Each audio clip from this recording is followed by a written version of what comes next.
Out here at Twin Peaks for the Titans and the Colts, week number 4, joined by former Titans receiver Chris Sanders. What's up, man? How you doing, bro? Good. And former Titans receiver Derek Mason. What's going on? So week 4, the Titans no longer in last place in the division after they beat the Raiders last week. The Titans are at 1-2.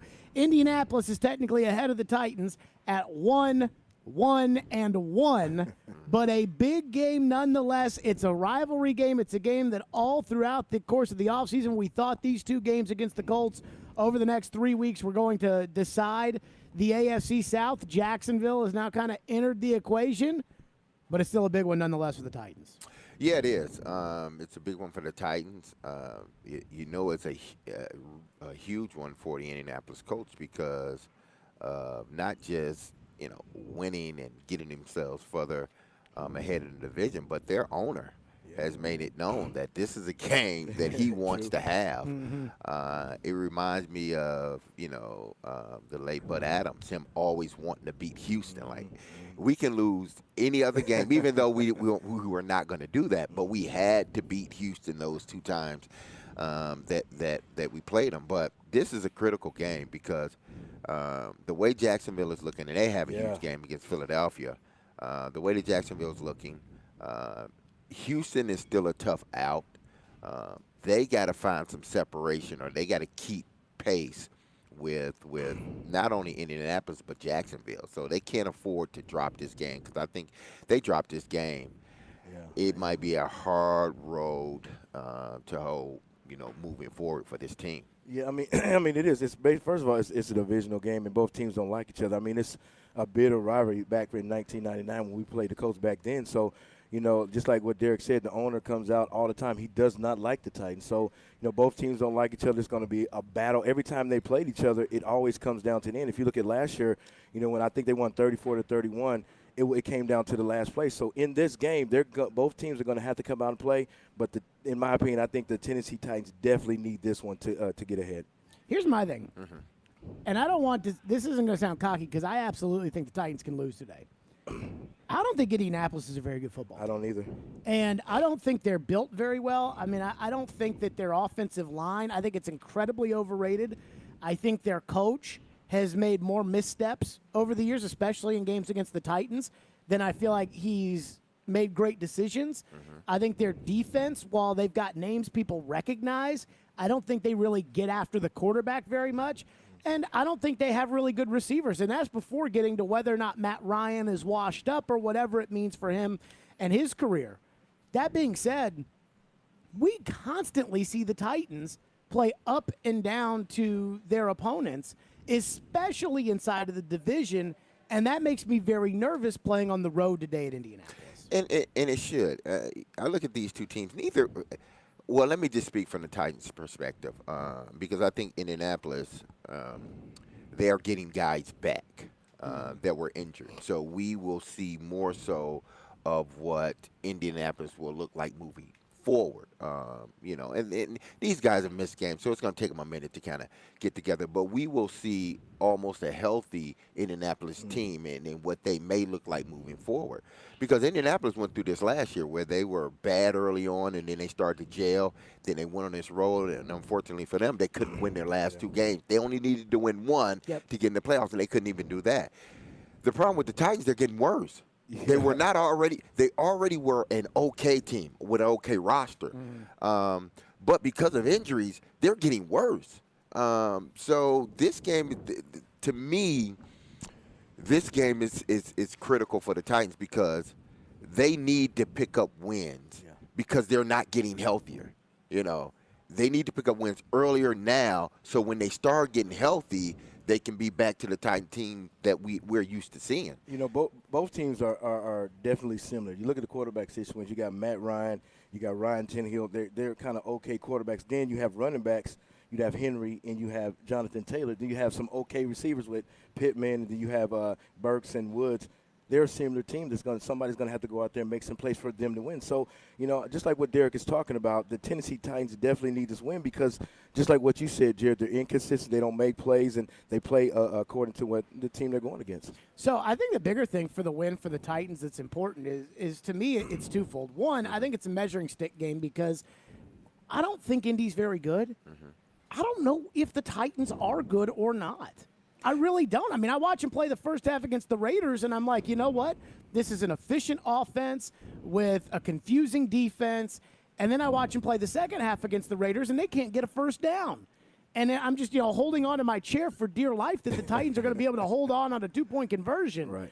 And, I mean, same with the second half against the Giants. And I throw the Buffalo game out of there for a second, but I don't think Indy's very good. I really don't. Even though, to your point, Derek, they're getting Shaq Leonard back in the lineup. I would assume today we'll see, right. If he's Pittman officially is back. active. Pittman's back. I think that the Colts they don't rush the passer, and they don't protect the quarterback. And I just don't think that you can win in the NFL if you can't do those two things. And so I look at this, and I'm like, if the Titans go on the road to Indianapolis and they get beat, then this will tell me that the Titans at 1-3 are not a very good football team. They're not a good football team. This is not a good roster, but the saving grace for them, they have a good coach. Yep. If they didn't have a good coach, then if they had Frank Wright, then this team would be 0-3. It'd be terrible. Yeah, they would be terrible. But because they have a good coach, he can pull something out of them. When people think they're going to lose, he can pull something out of them, and they end up winning the game. People believe that them going to up to Indianapolis, they're going to lose. This is another one of those Mike Vrabel games where he just pulls out just enough that he pulls out a victory at the end. It's not a pretty victory. It's an ugly one, and we're going to talk about it Monday, how bad they look.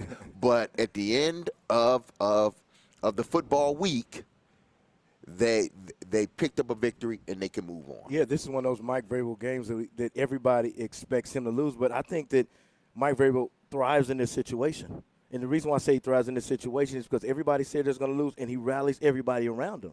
Do you guys really feel that way? Yeah, I do. And like, I hate you to guys say that. feel like these are these games Yes. where everybody thinks that, like, the Titans shouldn't have a chance. Indy's not good. But Indy's at home. They're at home. I absolutely. know. And they are 3-point favorites. And And we they know just that came Vegas off gives you of 3 points. beating Kansas City. Even though no matter how they beat them, they beat them. They beat them. That's all that matters. And now people are saying they're getting healthy. This team is going to start, they'll start looking better each and every week. To me, this is one of those situations where Mike Vrabel gets his team somehow, some way. Because this is not a good roster. It's not. From top to bottom, because of injury and everything, it's a thin and it's not a good roster. They can't afford for anybody else to go down. So to me, this is one of those deals where I don't know how he does it, but he gets them to play a little bit better than maybe what the roster says it is. And it's a divisional game, so you take these games a little bit different than you take non-divisional games, even though you want to win them all. But these truly, he said on his post-game conference, well, not post-game conference, but inside the locker room, he said, listen, the season starts now after that Oakland game. And he's right, because now we get into divisional play. I mean, if you look at when they played against the Giants, they looked terrible against the Giants in the second half. But what's the difference now when they played the Raiders in the first half? I just think it's a mentality that he instills into these guys. I mean, Mike Vrabel loves being the underdog, because if you look at when he went to Ohio State and when he was at the Patriots and the Pittsburgh, they always said he couldn't do something. So he just thrives in being the underdog, and he makes those guys feel like that. Say, you know what, it's us against the world. But when they're a favorite, like they were favored against the Giants, then that's when you see the sloppy plays, the quarterback play is bad, the offensive line is terrible, because they like to be the underdogs and try to come back and win. I'll say this. I thought Vrabel coached terribly on Sunday against the Raiders. Second half he did. I thought he was terrible.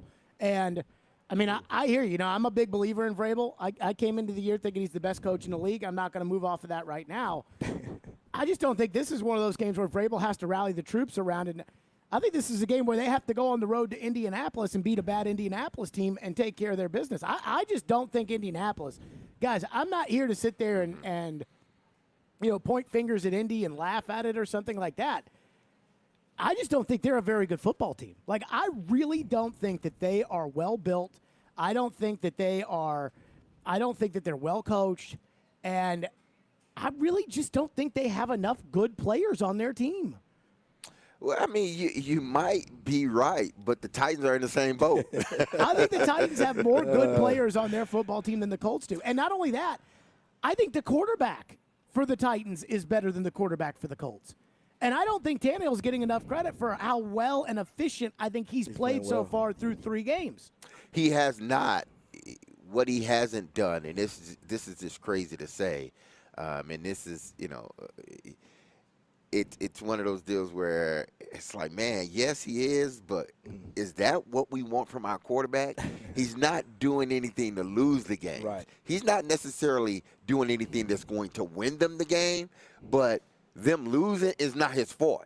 He's doing within the parameters that they have for him. He's doing that. Isn't that his game? Yes, but is that like a good thing? Like, No. He couldn't come back and win the Giants game But for him. he did his job in the Giants. Yeah, he did. No. He did his job. And listen, he did exactly what but my thing is, he couldn't win it for them. Absolutely. He didn't lose it for them, but he couldn't win it for them. And then when they went to Buffalo, he was totally outmatched. He couldn't do Buffalo anything. wasn't his fault. Yeah. And then he did enough in the first half, and that it almost lost it for him in the second half. Yeah. But they were able to hold on. So it's just this crazy thing. Now that it's bad because we sit here and maybe we are one of a few NFL markets that look at their quarterback like, man, whew, he didn't lose us that game. I'm glad he didn't. But he did just enough, but he didn't lose it. That's Tannehill ball. Like I know. I think Tannehill is playing the same that he played in the 2 years where he was good. He just doesn't have any good players to throw the football. He doesn't have any weapons. You're right about that. I mean, he doesn't. So what he's doing is he's doing the same thing. Yeah. But on a smaller scale. Not what he did last year. Exactly. Last year he was making bad decisions. He didn't look comfortable. I don't know what happened to him last year. But this year he looks like the old Tannehill. And I got to tell you, I think that's better than Matt Ryan. And I don't know if Matt Ryan's problems are in the fact that it's a new offense he's learning. Right. And so he and Frank Reich are going to have to find common ground on the offenses and the plays that they want to run. I don't know if it's because their offensive tackle situation is so poor that Matt Ryan, I think he's been sacked the most in the league 12 times, or 4th most in the NFL with 12 sacks so far.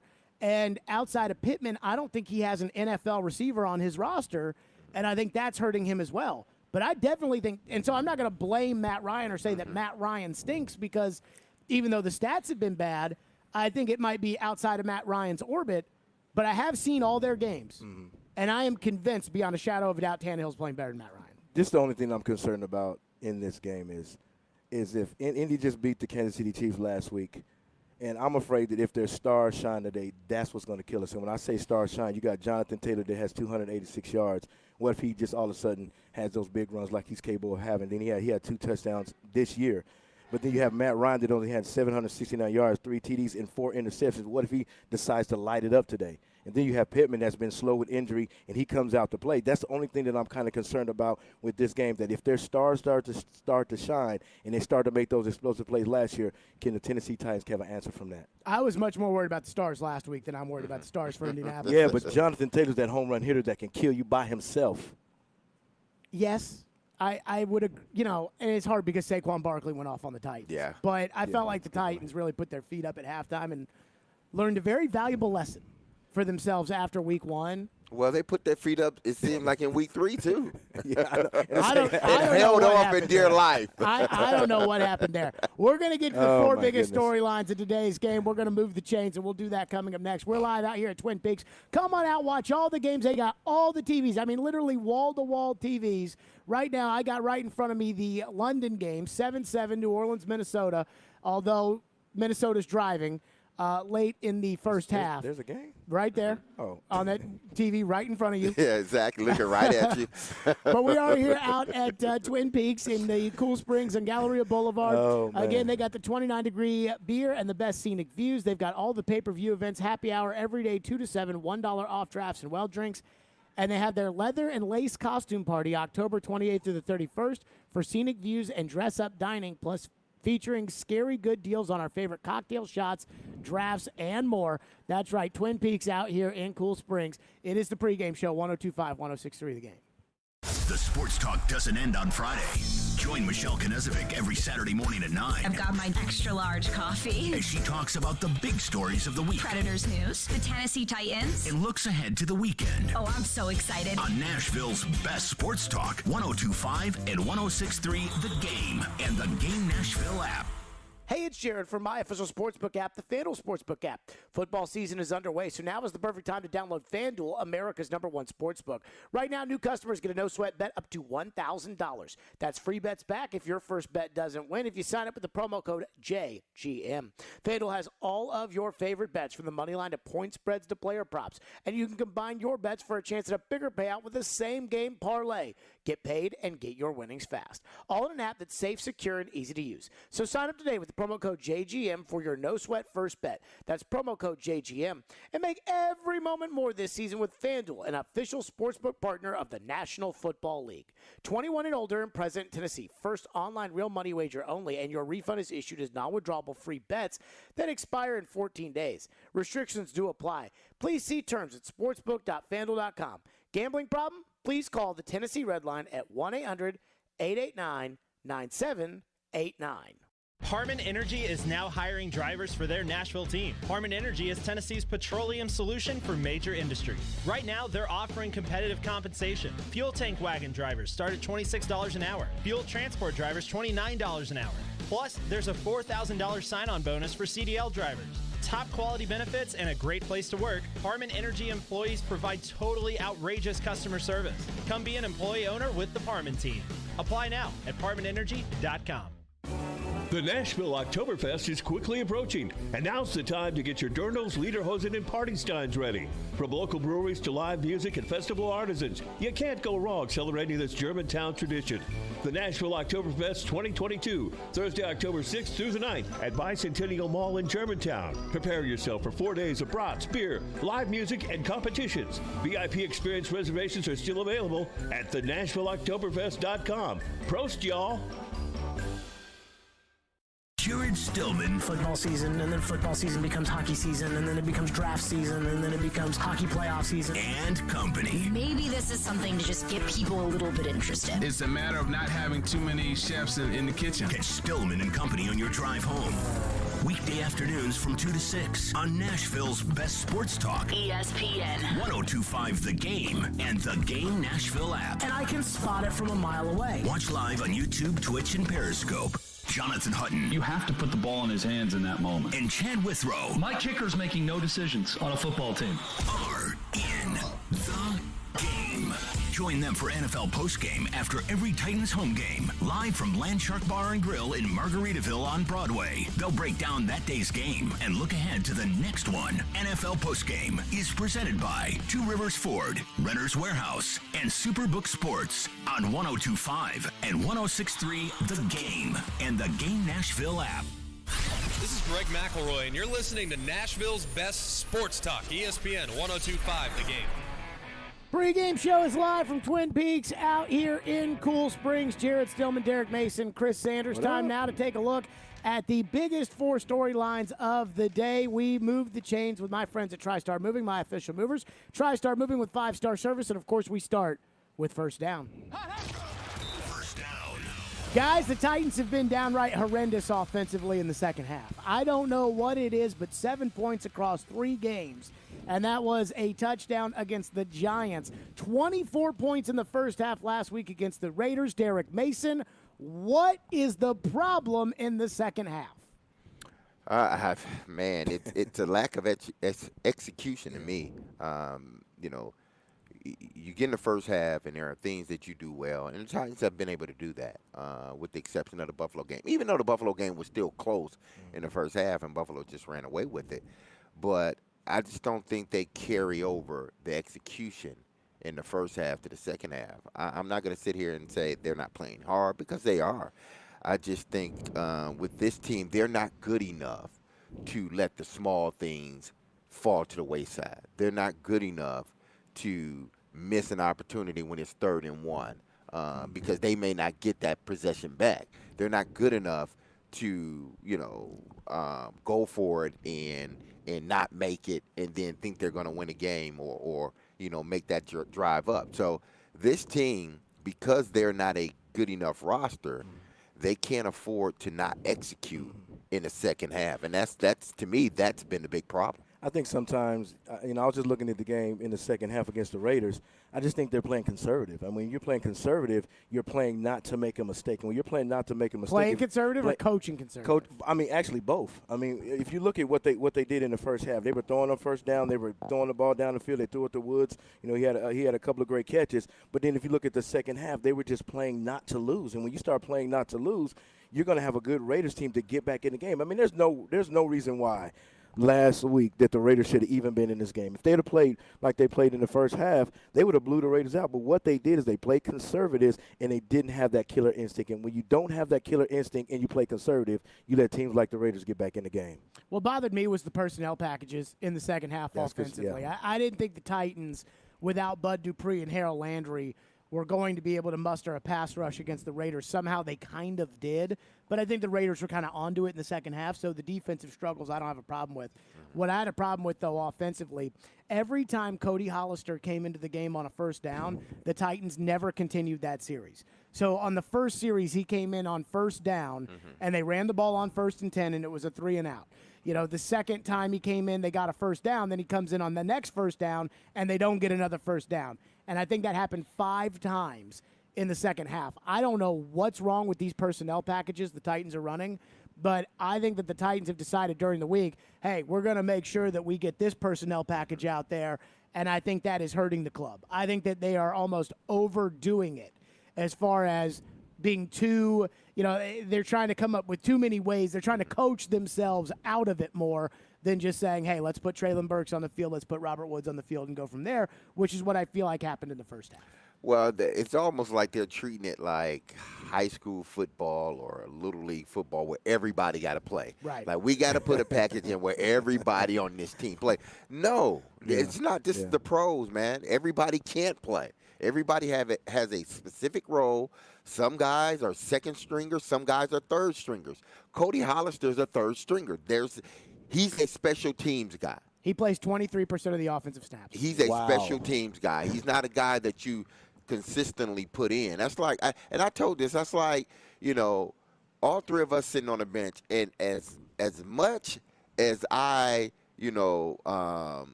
loved Chris Coleman. Chris Coleman, or what's the other guy's name? It was Chris Coleman. No, not Joey. Jake Schifino. Jake was good. He just could never stay healthy. Yeah.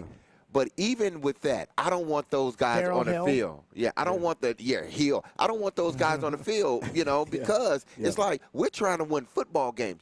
If we're up 2 touchdowns, 3 touchdowns with 5 minutes left in the game, yes, they can go in. They can go in. Eddie Berlin, he can go in. Eddie Berlin can go in when it's 5 minutes. No disrespect. Eddie, like him as a person, everything else. Yeah. But that's when Eddie Berlin goes in. Yeah. Not when it's, the first quarter with 5 minutes left and we need some points. That takes us to second down.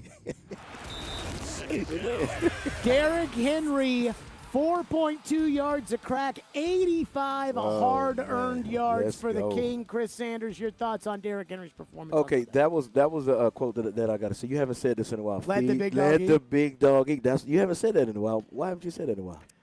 Big dog ain't been eating. They can't block it. Exactly. And when they do, they bring in Hollister and Swaim and Carter, and those freaking guys can't block. Okay, well since I feel bad for Derrick Henry, honestly. Like that 4.2, the 85 yards Derrick Henry had last week, that felt like 150 yards to me the way he had to run with those guys out there. Yeah, but just watching Derrick Henry, I mean, the couple of weeks before that, he wasn't running with authority, and he was stopping his feet, and he was running side to side. But I'm going to tell you something. When that last game that he played, he ran with some stank on him, man. He ran like he's going to run through somebody's lips. He was finishing his runs. And this is what I love that he did well, is when he caught the little check down. He didn't run side to side. He was trying to run through somebody's lips. So the thing about it is we always talk about this saying, and I'm not calling anybody stupid. I said it, a couple of days ago, is when I say KISS, that means keep it simple, stupid. What does that mean? Just keep it simple. Give Derrick Henry the ball. Let him run through somebody's lips and stay in front of the chains. And that's exactly what they did against the Las Vegas Raiders. Yeah, this running game, Listen, you can have Jim Brown out there. You can have, Barry Sanders. Well, let's take Barry out because Barry can make anybody look good. Absolutely. But I'm talking downhill runners. Hell, you could have Eddie Jordan in his prime with this offensive line, the way they've been blocking, and it still wouldn't matter. It's going to take a minute for these guys because they did block a lot better this past game than they did the previous game. So it's going to take a minute for this offensive line to gel. And I'm not saying they're going to be the greatest offensive line, but there's going to be a difference. You're going to see a noticeable difference from the first 2 weeks to, this game and moving forward, I think, with this offensive line. So, yeah, you want the big dog D, but the big dog can't even get a plate. You put the plate, he can't even get a fork or anything. As soon as he get the ball there in the backfield, Yeah. That takes us to third down. Third down. Titans dealing with injuries in the defensive backfield. Amani Hooker will be out this game for the Titans. Last week, though, the Titans, Roger McCreary played 100% of the snaps. Christian Fulton played all but one snap on defense, and Terrence Mitchell played the third most amount of snaps as a corner for the Titans last week, which means that we might be seeing a little bit more Terrence Mitchell and not first-round draft choice Caleb Farley out on the football field like we saw last Sunday. D. Mace, what do we make of that? He's not good enough. And they're slowly – they just don't want to do it all together just like, the guys. Get rid of him and Radins at the same time. Yeah, they're doing it. They're doing it slowly because they understand. They're hoping and praying that, at least Caleb Farley gets it. Radins, he don't get it. He hasn't gotten it, and he won't get it, not on this team at least, because the confidence is shot now. Caleb Farley, they're hoping he get it, but when you're a former first-round pick, and I've seen this before, you're a former first-round pick. It doesn't work out for you early, injury or whatnot, and then all of a sudden you're healthy, and then they choose to bring in someone else. Wow. And then with 2 days preparation, they choose to put him in the game as opposed to you. That's a confidence shooter. That is just like, what more does the team need to tell you? Like, you're not the guy. Vrabel can massage it all he wants. The kid is not a corner. Yep. They miss whatever their evaluation of him, they missed it totally because the kid is not a NFL corner. Maybe a college corner, but he's not an NFL corner. I was watching him do an interview on TV and just looking at his body language. His body language is telling you everything that's going on. Just like what Derek said, he has zero confidence. He has zero faith in his ability. But I agree with Derek also. He hasn't played that much football. When he was in college, he played a little bit of receiver. Then he played like 1 year of playing defensive back. And then he comes here with the Tennessee Titans, and immediately off the cuff, he's hurt. He hasn't played enough football to be that top-notch corner. But I'm just watching him in a technique situation. I don't think he has the hips to play corner. I don't think he has the instincts to play corner because that corner, you got to be a dog. You got to have, you got to have quick hips. You got to do the things to cover that wide receiver. And I just don't think he has. And I say this in a respectful way. I don't think he has the skill set to cover some of these good wide receivers. I understand he's big. I understand he's long. I understand those things that TD talks about. But as in a skill set, I just don't think he can cover these wide receivers in the league. That's a look at our big storylines today, presented by TriStar Moving. That's moving the chains. TriStar Moving, my official movers. TriStar Moving with 5-star service. It should be noted that the 2021 Titans draft class might end up going down as the worst Titans draft class of all time since they became the Titans. 2003 is right now the gold standard for the worst Titans draft class. Only Chris Brown started 2 seasons out of that draft class. Nobody else. Andre Woolfolk, Tyrone Calico, Ryan Long. Nobody else started an entire season for the Titans outside of Chris Brown's 2 seasons. I don't know if the Titans will get a single starter out of the 21 draft. It doesn't look like it. It does not look like it. That was just, you might as well not have drafted. You might as well just gave over your draft picks and just, John and Mike might as well just went fishing, man. Awful. Coming up on the other side, we'll take a look at the offense for the Titans as they get set to take on the Indianapolis Colts. We're live out here at Twin Peaks here for the pregame show, home of the 29-degree beer, although right now it's 28.1 degrees Fahrenheit for that beer today. Great spot to watch football. It's the pregame show, 102.5, 106.3 The Game. Coming up next hour on NFL Pregame, Jared, Chris, and D-Mace go inside the playbook, inside the sportsbook, and get an update from the stadium with ESPN's Teron Davenport. It's NFL Pregame on Nashville's best sports talk, 102.5 and 106.3 The Game and the Game Nashville app. ElectronicExpress.com. We make it happen. Hey, it's Jared. Are you looking to move? If so, do yourself a favor and reach out to my friends at TriStar Moving. You can be assured your move will be stress-free because they've got new utility vans to help with pack jobs to separate your high-value or fragile items from the bulk of your furniture, and their movers are carefully picked and highly trained. No one in the game is doing this. TriStar Moving is raising the standard in the moving industry. When you're ready to move, give them a call. TriStar Moving, 615-640-1219, or online at nationalmoving.org/radio, and tell them Jared Stillman referred you for 10% off. That's TriStar Moving. Teron Davenport here for Superbook Sports. Can you beat Vegas this football season? Superbook Sports gives you the chance every week to go head-to-head with the best odds makers in Las Vegas. No fancy computer algorithms. No guys across the pond setting lines for American sports. Just the best team of odds makers in the business behind the counter at the Superbook in Las Vegas. Plus, Superbook features some of the best odds boosts and promo bets anywhere. So download the Superbook Sports app or visit superbook.com and start your battle against Vegas right now. Visit superbook.com for terms and conditions. Gambling problem? Call 1-800-889-9789. 312 Pizza Company is a family-owned restaurant located in the heart of Germantown, serving up authentic Chicago-style eats right here in Nashville. 312 Pizza Company only uses the best all-natural ingredients and makes everything in-house from scratch every single day. And trust me, you can taste the difference. They've got deep dish pizza, thin crust pizza, their Italian beef. You'll taste the freshness. Stop in for a pint of local beer and a slice of pizza, or order online at 312pizzaco.com. 312 Pizza Company, Nashville's authentic Chicago pizzeria. From the Hillside Medical Game Studios, WPRT-FM Pegram, WPUC HD2 Laverne, Nashville's exclusive home for the Nashville Predators. 102.5 and 106.3. Terang, it's a high fly ball. We got pass rushers. Awesome game, sir. Checkered flag in the air. The Game. A Cromwell Media Station. What are the keys to victory on the offensive side of the ball for the two-tone blue? Jared Stillman, Derek Mason, and Chris Sanders go inside the playbook. Brought to you by Ounce of Hope. This is the NFL Pregame on Nashville's best sports talk, 102.5 and 106.3 The Game and the Game Nashville app. Inside the Playbook is presented by Ounce of Hope Cannabis Company, and that's exactly what the Titans need in the second half right now offensively is an ounce of hope as they get set to take on the Indianapolis Colts. Let's dive into what we think of the offense as a whole. We know the first half offense, very efficient. They've scored on every opening drive. We know the second half offense has been downright horrific.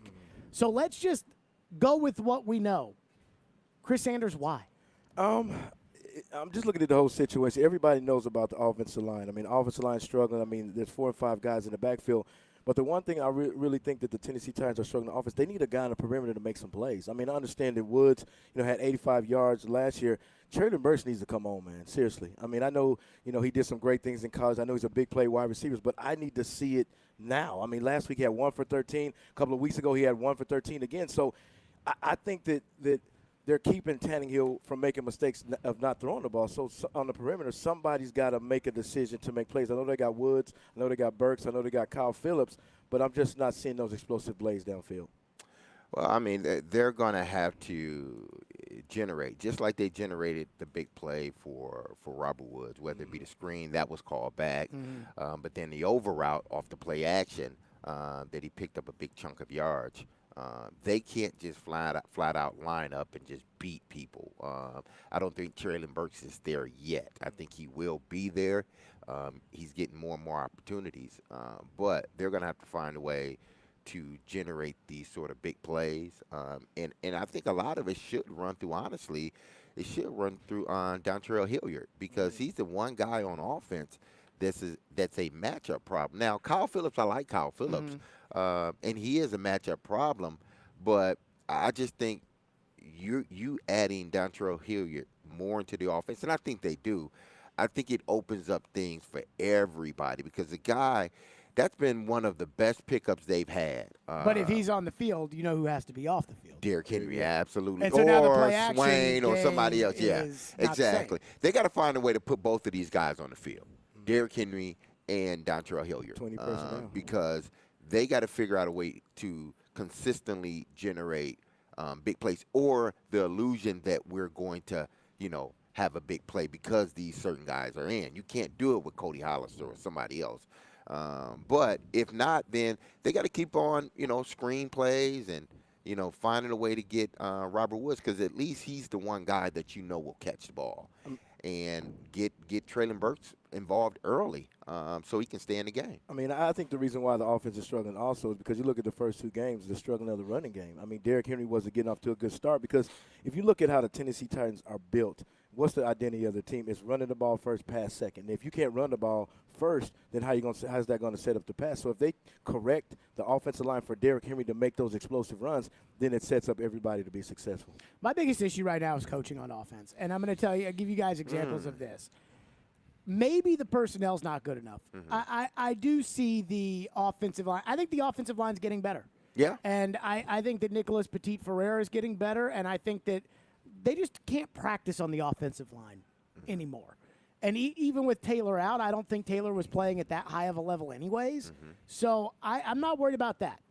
I think that Burks and Woods and that group, I don't think there's a true number 1 receiver there. Maybe it'll eventually be Burks, but I think it's serviceable. I think it's better than the Colts receivers that we'll see today, and I think Derrick Henry showed us that he's going to start to get going.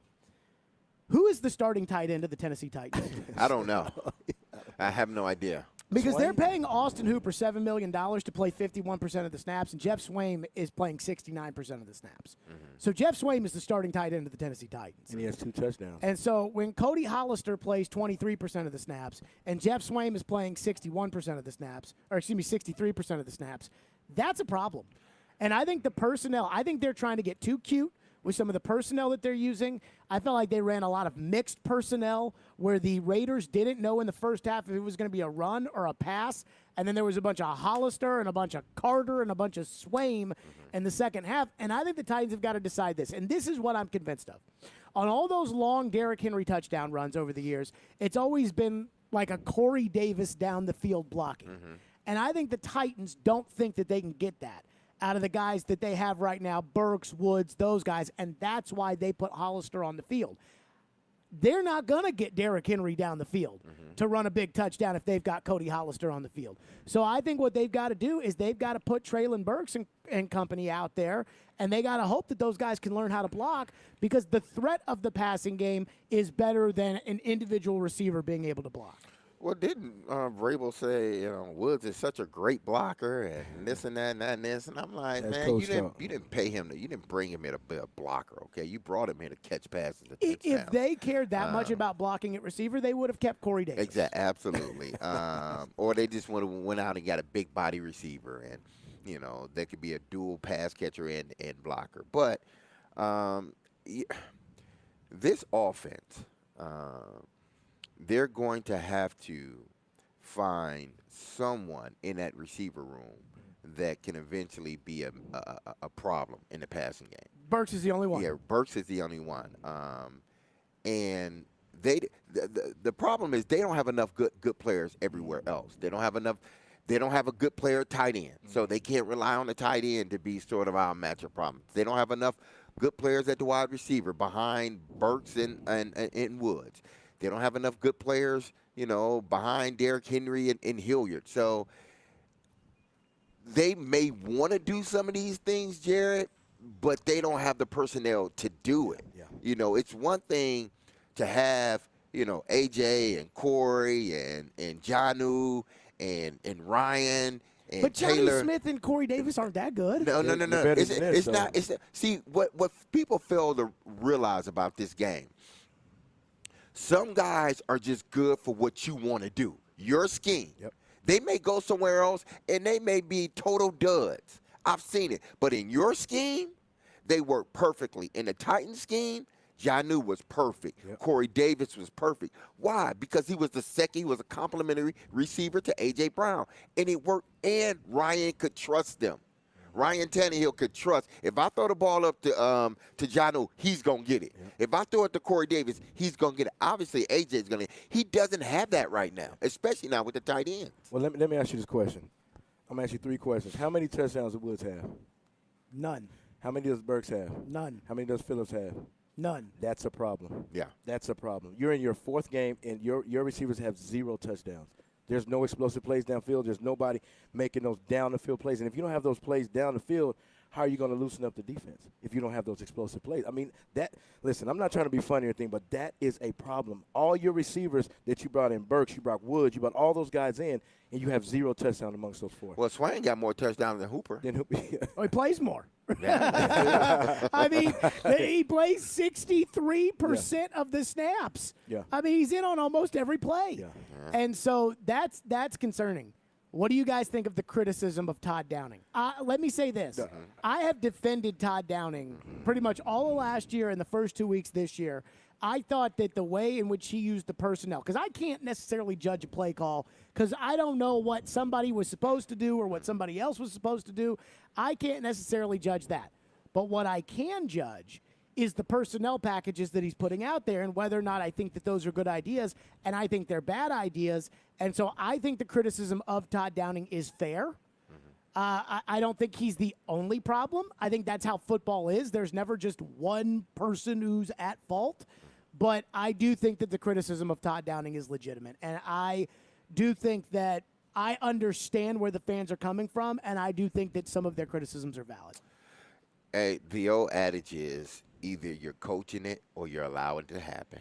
So when I say that, I mean this. Vrabel. The problems can't just be on Downing because Vrabel sees the game plan beforehand. He knows the packages. He knows everything that's going on within that organization, especially when it comes to play calling offensively and defensively. So he sees everything. He's okay with it. This is what I'm calling, coach. I'm good with it. Let's go. So if you're going to and I know, stuff rolls downhill. I'm just going to use that word. I understand it.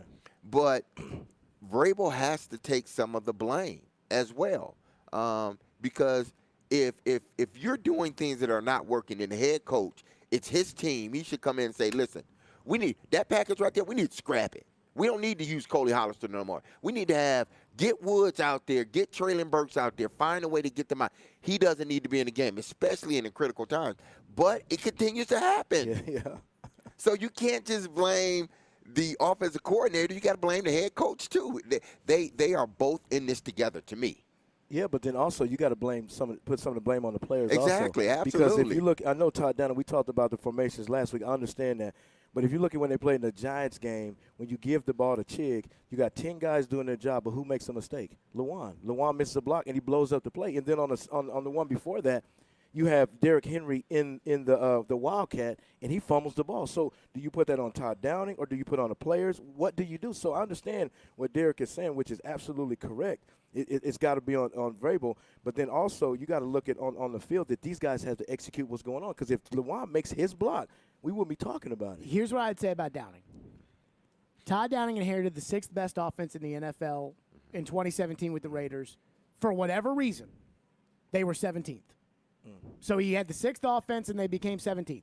And in all seriousness, I'm sure there's a good excuse there.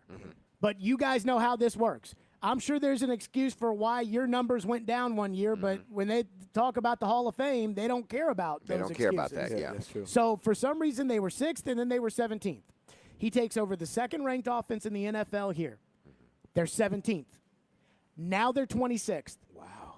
And so for whatever reason, and we could talk about Vrabel and the players, and John Robinson was the general manager when this offense was ranked 2nd. Mike Vrabel was the head coach when this offense was ranked 2nd. Ryan Tannehill was the quarterback when this offense was ranked 2nd. Taylor Lewan was out for the season when this offense ranked 2nd. And now they're 26th. And if you want to make the argument that AJ is the difference between 17th and 26th, I can understand that. I mean, I can hear that out. But it's not the difference between 2nd and 26th where they are right now. Well, you gotta take into account all of this. You got to take into account Derrick Henry. He was with the second-ranked offense. That's what I'm saying. Is he the same Derrick Henry he once was? Now, I think Derrick Henry is still good, but is he that same back? Okay. Let's take that. AJ's gone. That's a huge loss. AJ's gone. Walker. Saffold's gone, who was excellent at run blocking. I'm not disagreeing with any of that. So when you go But from, did the same thing happen with the Raiders too? You know what I'm saying? Like everywhere he's been, it's gotten worse. If we can go back, I'm sure there are guys that were missing. That's my point. From that offense. Is there's always an excuse there? Exactly. There's always something to point to. But it's not. I tell people this: when you ask me something, it's not an excuse. It's your reality. It's just what it is. It's not. If you're asking me why is it this way, and I tell you why it's this way, it's not an excuse. So it's why, reality. Why is Jeff Swain playing 63% of the offensive snaps? Because they don't have a good enough offensive lineman, so he has to be in there to block. He's a complete tight end. He can catch and he can block. I'm not saying no. When I No. He can't do those two things, but yes. No. I'm just saying, but they hope he can do both of them. but on those critical downs, why isn't Hooper in? Yeah, no, you're right. You know what I'm saying? There's something that he's not doing. I get it. I mean, it's like we can complain about every facet of the offense. Yeah. We can complain about the receivers. We can complain about the line. We can complain about the quarterback. We can complain, is the running back not the same? Eventually, if it's everything, everywhere he's been, they get worse every year. At some point, we have to look at him. If Cody Hollister's playing 23% of the offensive snaps, eventually we have to look at him. But Jared, here's you're right. You're right, because what's the common denominator? The common denominator is Downing. And this is the NFL. You guys know how this works. You guys lost money or made money over this stuff about whether it was your fault or not your fault or why. Like, this is the league. I go back to this may have been 4 or 5 years ago, somewhere around there. It was 4 because it might have been 5. It was right before Vrabel was hired. The defensive coordinator, you don't like him. What's his name? That argued about him being a head coach. Oh, Ray Horton. Ray Horton. Okay. Terrible. Yeah, Ray Horton, terrible. But here's the example, and I use this. Ray Horton came out one year and said, "Listen, we just don't have the personnel." Oh, players are mad. And the players were peeved. They were players mad. were peeved. So what happened? They got better players, and the defense got better. But Not nobody with him as the coach. But no. But nobody ever brought that up. You're only as good as your personnel. Yep. Any offensive coordinator tell you, any defensive coordinator tell you, any head coach tell you. That's why I don't think the Titans. That's why they're not as good this year, because their roster isn't good. You can have the best play callers in the world. This is the one question I'll ask you guys. If you gave Todd Downing, Corey Davis, A.J. Brown, Jonnu Smith, Derrick Henry, would they have the second-ranked offense in the NFL? Yes, they'll be much better than they are now. Why? 1,000%. Because you got Pascal. 1,000%. Listen, he was a better offensive coordinator last year when AJ was there. Yeah, he was the 17th ranked offensive coordinator. Now they're just worse. like he was with the Raiders. They're worse now because AJ's not Jared, there. let me ask you this. Who was the number 1 wide receiver last year? A.J. Brown. Who's in this year? We don't know. That's my good. I risk my case. So that means a lot. Cody Hollister. There you go. We'll flip it to the other side. We didn't even talk about the Colts defense, which I wanted to talk about here. We'll flip it to the other side. We'll get into the Indianapolis Colts offense and what the Titans defense is going to do to shut down Jonathan Taylor. We're live out here at Twin Peaks. Again, come on out, Cool Springs Boulevard, to watch all the games. They got TVs everywhere. Right now, the beer is 27.4 degrees Fahrenheit. It is ice cold, and they've got all the pay-per-view events. And if you're here for the game, they are going to have a drawing for a Titans jersey to give away, but you must be here for the end of the game. It's the pregame show, 102.5, 106.3 The Game. How can a half-carat diamond magically grow into a 2-carat diamond? With Genesis Diamond's 110% diamond upgrade guarantee. Our trade-up policy is the best in the United States. That's Stasia at Genesis, explaining how if you buy a diamond today and want to trade it in for a bigger one next year, Genesis always gives you back your original purchase price plus an extra 10%. We will gladly give you every single penny you paid for the diamond plus an extra 10%, which is amazing. No one does that. As a real-life example, take Stasia's customer Paul. When he first started, he got a half carat, and then as he became became more successful. We rewarded him. He came in and he got a 3/4 carat, and then he's traded for a carat. I'm sure I'll see him this year for a carat and a half. As they grow and change and become more successful, their engagement ring can grow with them also. And there's no catch, no minimum trade-up requirement. And it works on diamond studs and diamond pendants as well. You get every single investment dollar you put into the diamond, you will get an extra 10% towards the new diamond. Genesis Diamonds and Luxury Pre-Owned Rolexes. You can trade as many times as you wish. Continuously voted best jewelry store and best place to buy an engagement ring. Green Hills and Cool Springs. 312 Pizza Company is a family-owned restaurant located in the heart of Germantown, serving up authentic Chicago-style eats right here in Nashville. 312 Pizza Company only uses the best all-natural ingredients and makes everything in-house from scratch every single day. And trust me, you can taste the difference. They've got deep dish pizza, thin crust pizza, their Italian beef. You'll taste the freshness. Stop in for a pint of local beer and a slice of pizza, or order online at 312pizzaco.com. 312 Pizza Company, Nashville's authentic Chicago pizzeria. Come out Saturday, October 15th to support Stars by running, walking, or boogieing. The Nashville Striders 22nd Annual Shelby Bottoms Boogie 15K and 5K Run Walk, or you can show your support and participate virtually. More information at starsnashville.org.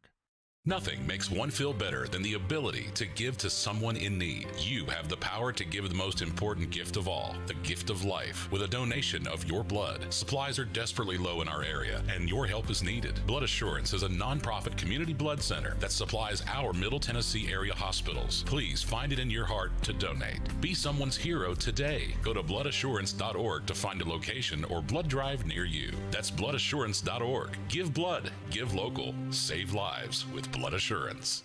Jonathan Hutton. You have to put the ball in his hands in that moment. And Chad Withrow. My kicker's making no decisions on a football team. Are in the game.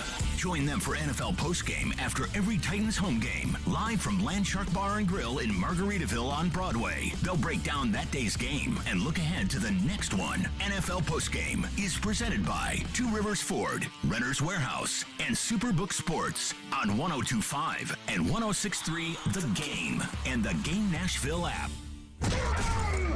What are the keys to victory on the defensive side of the ball for the two-tone blue? Jared Stillman, Derek Mason, and Chris Sanders go inside the playbook. Brought to you by Ounce of Hope.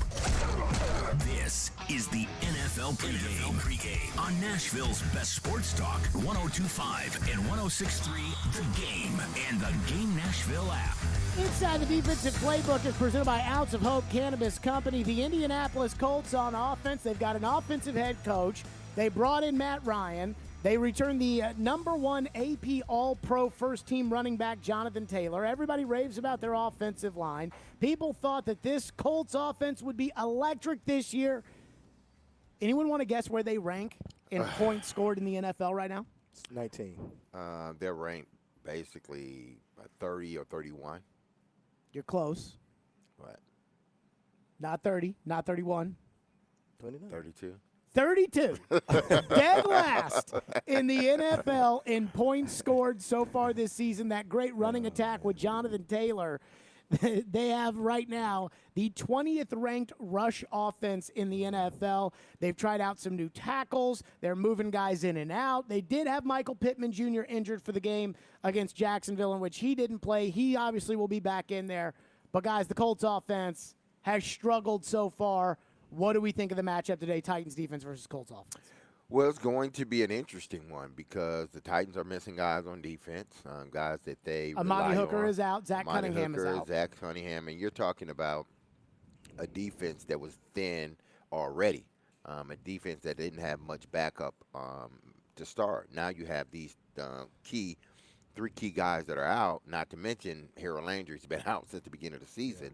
And even though Indianapolis seems to have, problems of their own, I think it's sort of a wash because even though their offensive line, their tackles are not great, well, you don't have Harold Landry and, Bud Dupree is we don't know if he's fully healthy or not. He will play, but we don't know if he's fully healthy or not. Then you got Zach Cunningham, who hadn't played well this season. I don't think he's out. And then you got probably your third best player on defense, in Amani Hooker. He's gone. So there's going to be a lot of stress put on that Titans secondary.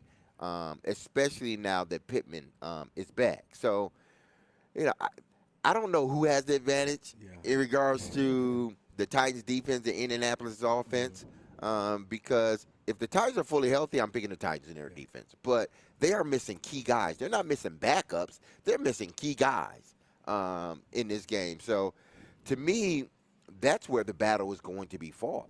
Can your defense play well enough to stop a struggling offense? And you don't want them to sort of get on track. Yeah, I mean, I know that the Indianapolis Colts have, Jonathan Taylor, who has 286 yards, 2 TDs, and you have Matt Ryan that's thrown for an interception. But I'm going to tell you where the battle is won at.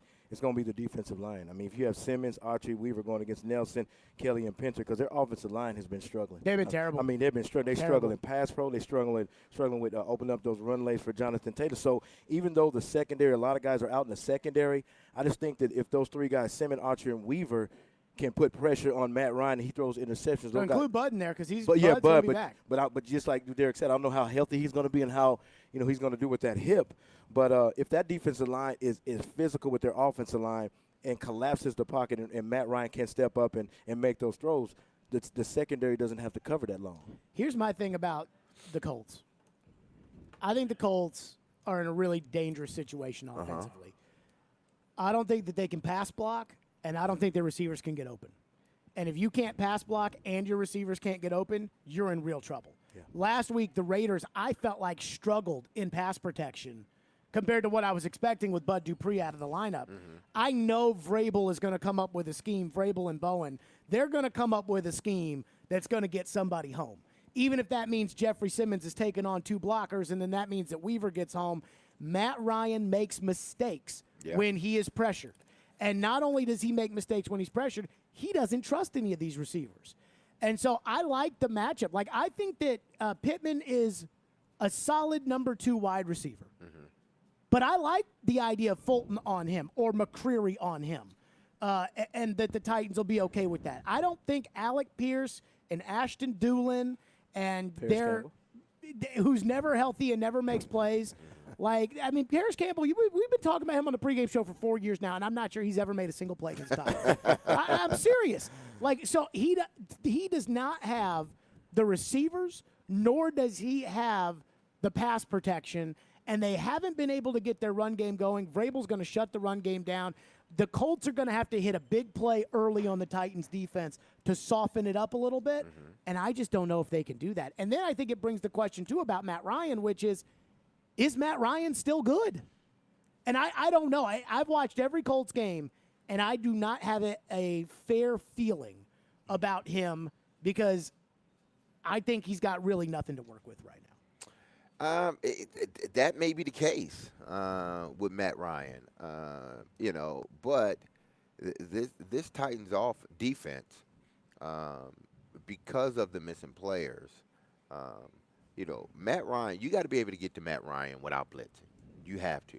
If you have to blitz Matt Ryan, he's going to torch you. He's completing 61% of his passes when you blitz him. Well, do you think that they're going to be able to get to him without blitzing? I don't know if they're going to be just rushing guys straight up, not consistently. I don't think they're going to be able to get to him. But that's their only option, their only option, because if they feel they have to blitz, you're leaving those guys one-on-one. Yep. They blitzed the Raiders, and what did the Raiders do? They made them pay. Yeah, okay? The Raiders had better receivers. They had better. I know you're absolutely right. It's not even close. But if you give okay receivers an opportunity to make the play, then sometimes they will make them, and they will make them at a time where it's detrimental to the Tennessee Titans defense. So, to me, they got to be able to put pressure on him without blitzing. They have to. I think they can do it, but if they can't, then it's going to be a long day because they do have injuries, meaning the Titans defense. This is what I'm concerned about, fellas, is we talked about all those pass catchers they don't have. Paris Campbell, Alec Pierce, and Doolin. We forgot about him. But what if they decide to show up today? They go man-to-man on the outside. And even though the Tennessee Titans put pressure on Matt Ryan, and we go one-on-one on outside, those guys kill you. What was the last touchdown that Paris Campbell caught? Who did they catch it against? I have no idea. Tennessee Titans. That's right. Yes, Tennessee Titans. That's the last one. When did he catch it? He caught it. It was a home game. He caught a touchdown against the Tennessee Titans. So what does that tell you? So we just can't let those guys get loose. I know that Pittman's their guy. They may double him, whatever they do with him in the secondary. But you don't want those guys to get loose that you go man-to-man against. Because Parrish Campbell, he's pretty fast. He's from what school? Ohio State. Chris, Oh, that ball was caught on September 15th of 2019. Doesn't matter. Who's it against? Titans. Thank you very much. Do you know He got a point. Do you know who Don't the matter. quarterback of the Titans was when that happened? Was it Billy Volek? Marcus was the quarterback the last time he caught a touchdown pass. You bring him up every time like I got to be worried But about who did him. he catch it against? I mean, he probably caught it against Logan Ryan or He caught it against the Titans. or Samari Roll or Kevin Byard was there. Kevin Byard was still there. Byard was there. Byard and Henry, everybody else didn't exist. But Jeffrey Simmons had not even played an NFL game at that point. Here's my thing. Yep. I've watched the Colts. Uh-huh. I watched the Colts against the Chiefs. And offensively, if the Titans offense cannot let the Colts offense have any opportunities, because I don't think the Colts can consistently move the ball across the field on the Titans. But if they do what Kansas City does and they turn the football over, then I think the Colts can capitalize on a short field. But I really, guys, I want to prepare everybody out there, and maybe I will eat these words. I've watched all 3 Indianapolis games. Mm-hmm. That offense is atrocious. I mean, it's really, truly awful. And that's what people are probably saying about the Titans offense. I know, but the Titans just scored 24 points in a quarter. Yeah, you got a point. I mean, and a half. Like, the Titans offense, I know what's wrong with the Titans offense. With the Colts offense, I think I know what's wrong too, and I just don't know if there's a fix. And I still believe, if you can't pass block and you can't run block and your receivers can't get open, then the only thing you can do is scheme the receivers open. Uh-huh. And I don't think the Colts are particularly good at that either. I mean, against Jacksonville, I felt bad for Matt Ryan in that game. Now, he didn't have Pittman in that game, but even last week, they didn't really sustain a lot of drives against Kansas City. They got, a 4th and 15. I don't know what Chris Jones said, but he just got fined $15,000 for it. But he got a taunting penalty on 4th and 15 that allowed the Colts to stay in the game. They threw 2 short touchdown passes to Jelani Woods, the tight end, who's a big-bodied tight end, kind of like a young Aaron Kenny. Okay. Like a big body tight end, but he's still so raw. It's just, when I say that they're ranked 32nd in points, I would tell you what I've seen. Uh-huh. Oh, got it. I've seen a horrendous offense. And I know that it's amazing to think that Frank Reich, who's an offensive coach, could have such a terrible offense, but I'm convinced of it. And so as long as the Titans defense doesn't do what they did in the second half of the Giants game where they just decide not to show up, as long as they don't do that, I feel good about the matchup, even without a hooker in the game, which I do think is a big loss for the Titans. Well, we will see because there are holes in the Titans' defense and there are holes in Indianapolis' offense. We're just going to see who has the biggest holes and when those holes show up because, again, the Titans can play well defensively in the first half, and in the second half, they can go to sleep, whether it be execution or whatnot.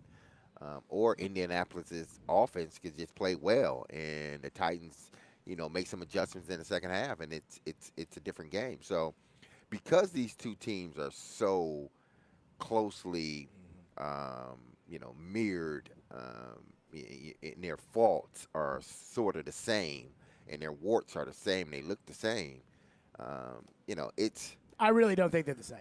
I've watched them. I will be disappointed if they are. They may not look the same, but their problems are the same. Neither team is running the ball effectively because they are running teams.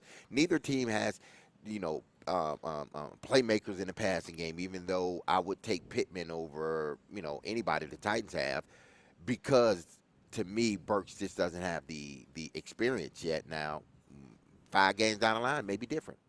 Defensively, I get the Titans the nod, but they still have their warts.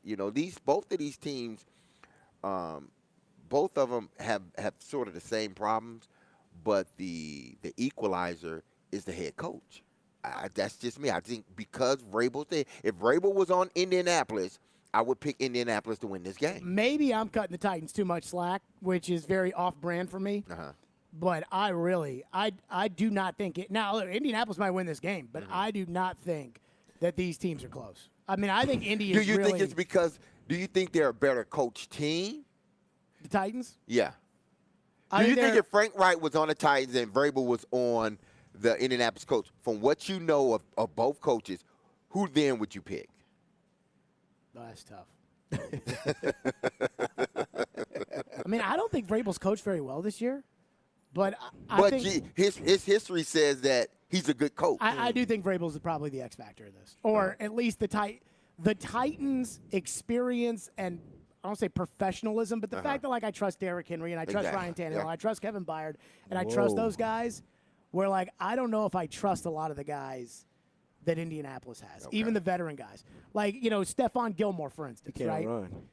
Juju Smith-Schuster dusted him last week, and Juju Smith-Schuster is fat. He's a big boy. He's a big boy. He's a tight end. Yeah, he's a big boy. And he dusted Gilmore. And I'm like, oh, okay, so this is the name Stephon Gilmore. This isn't actually.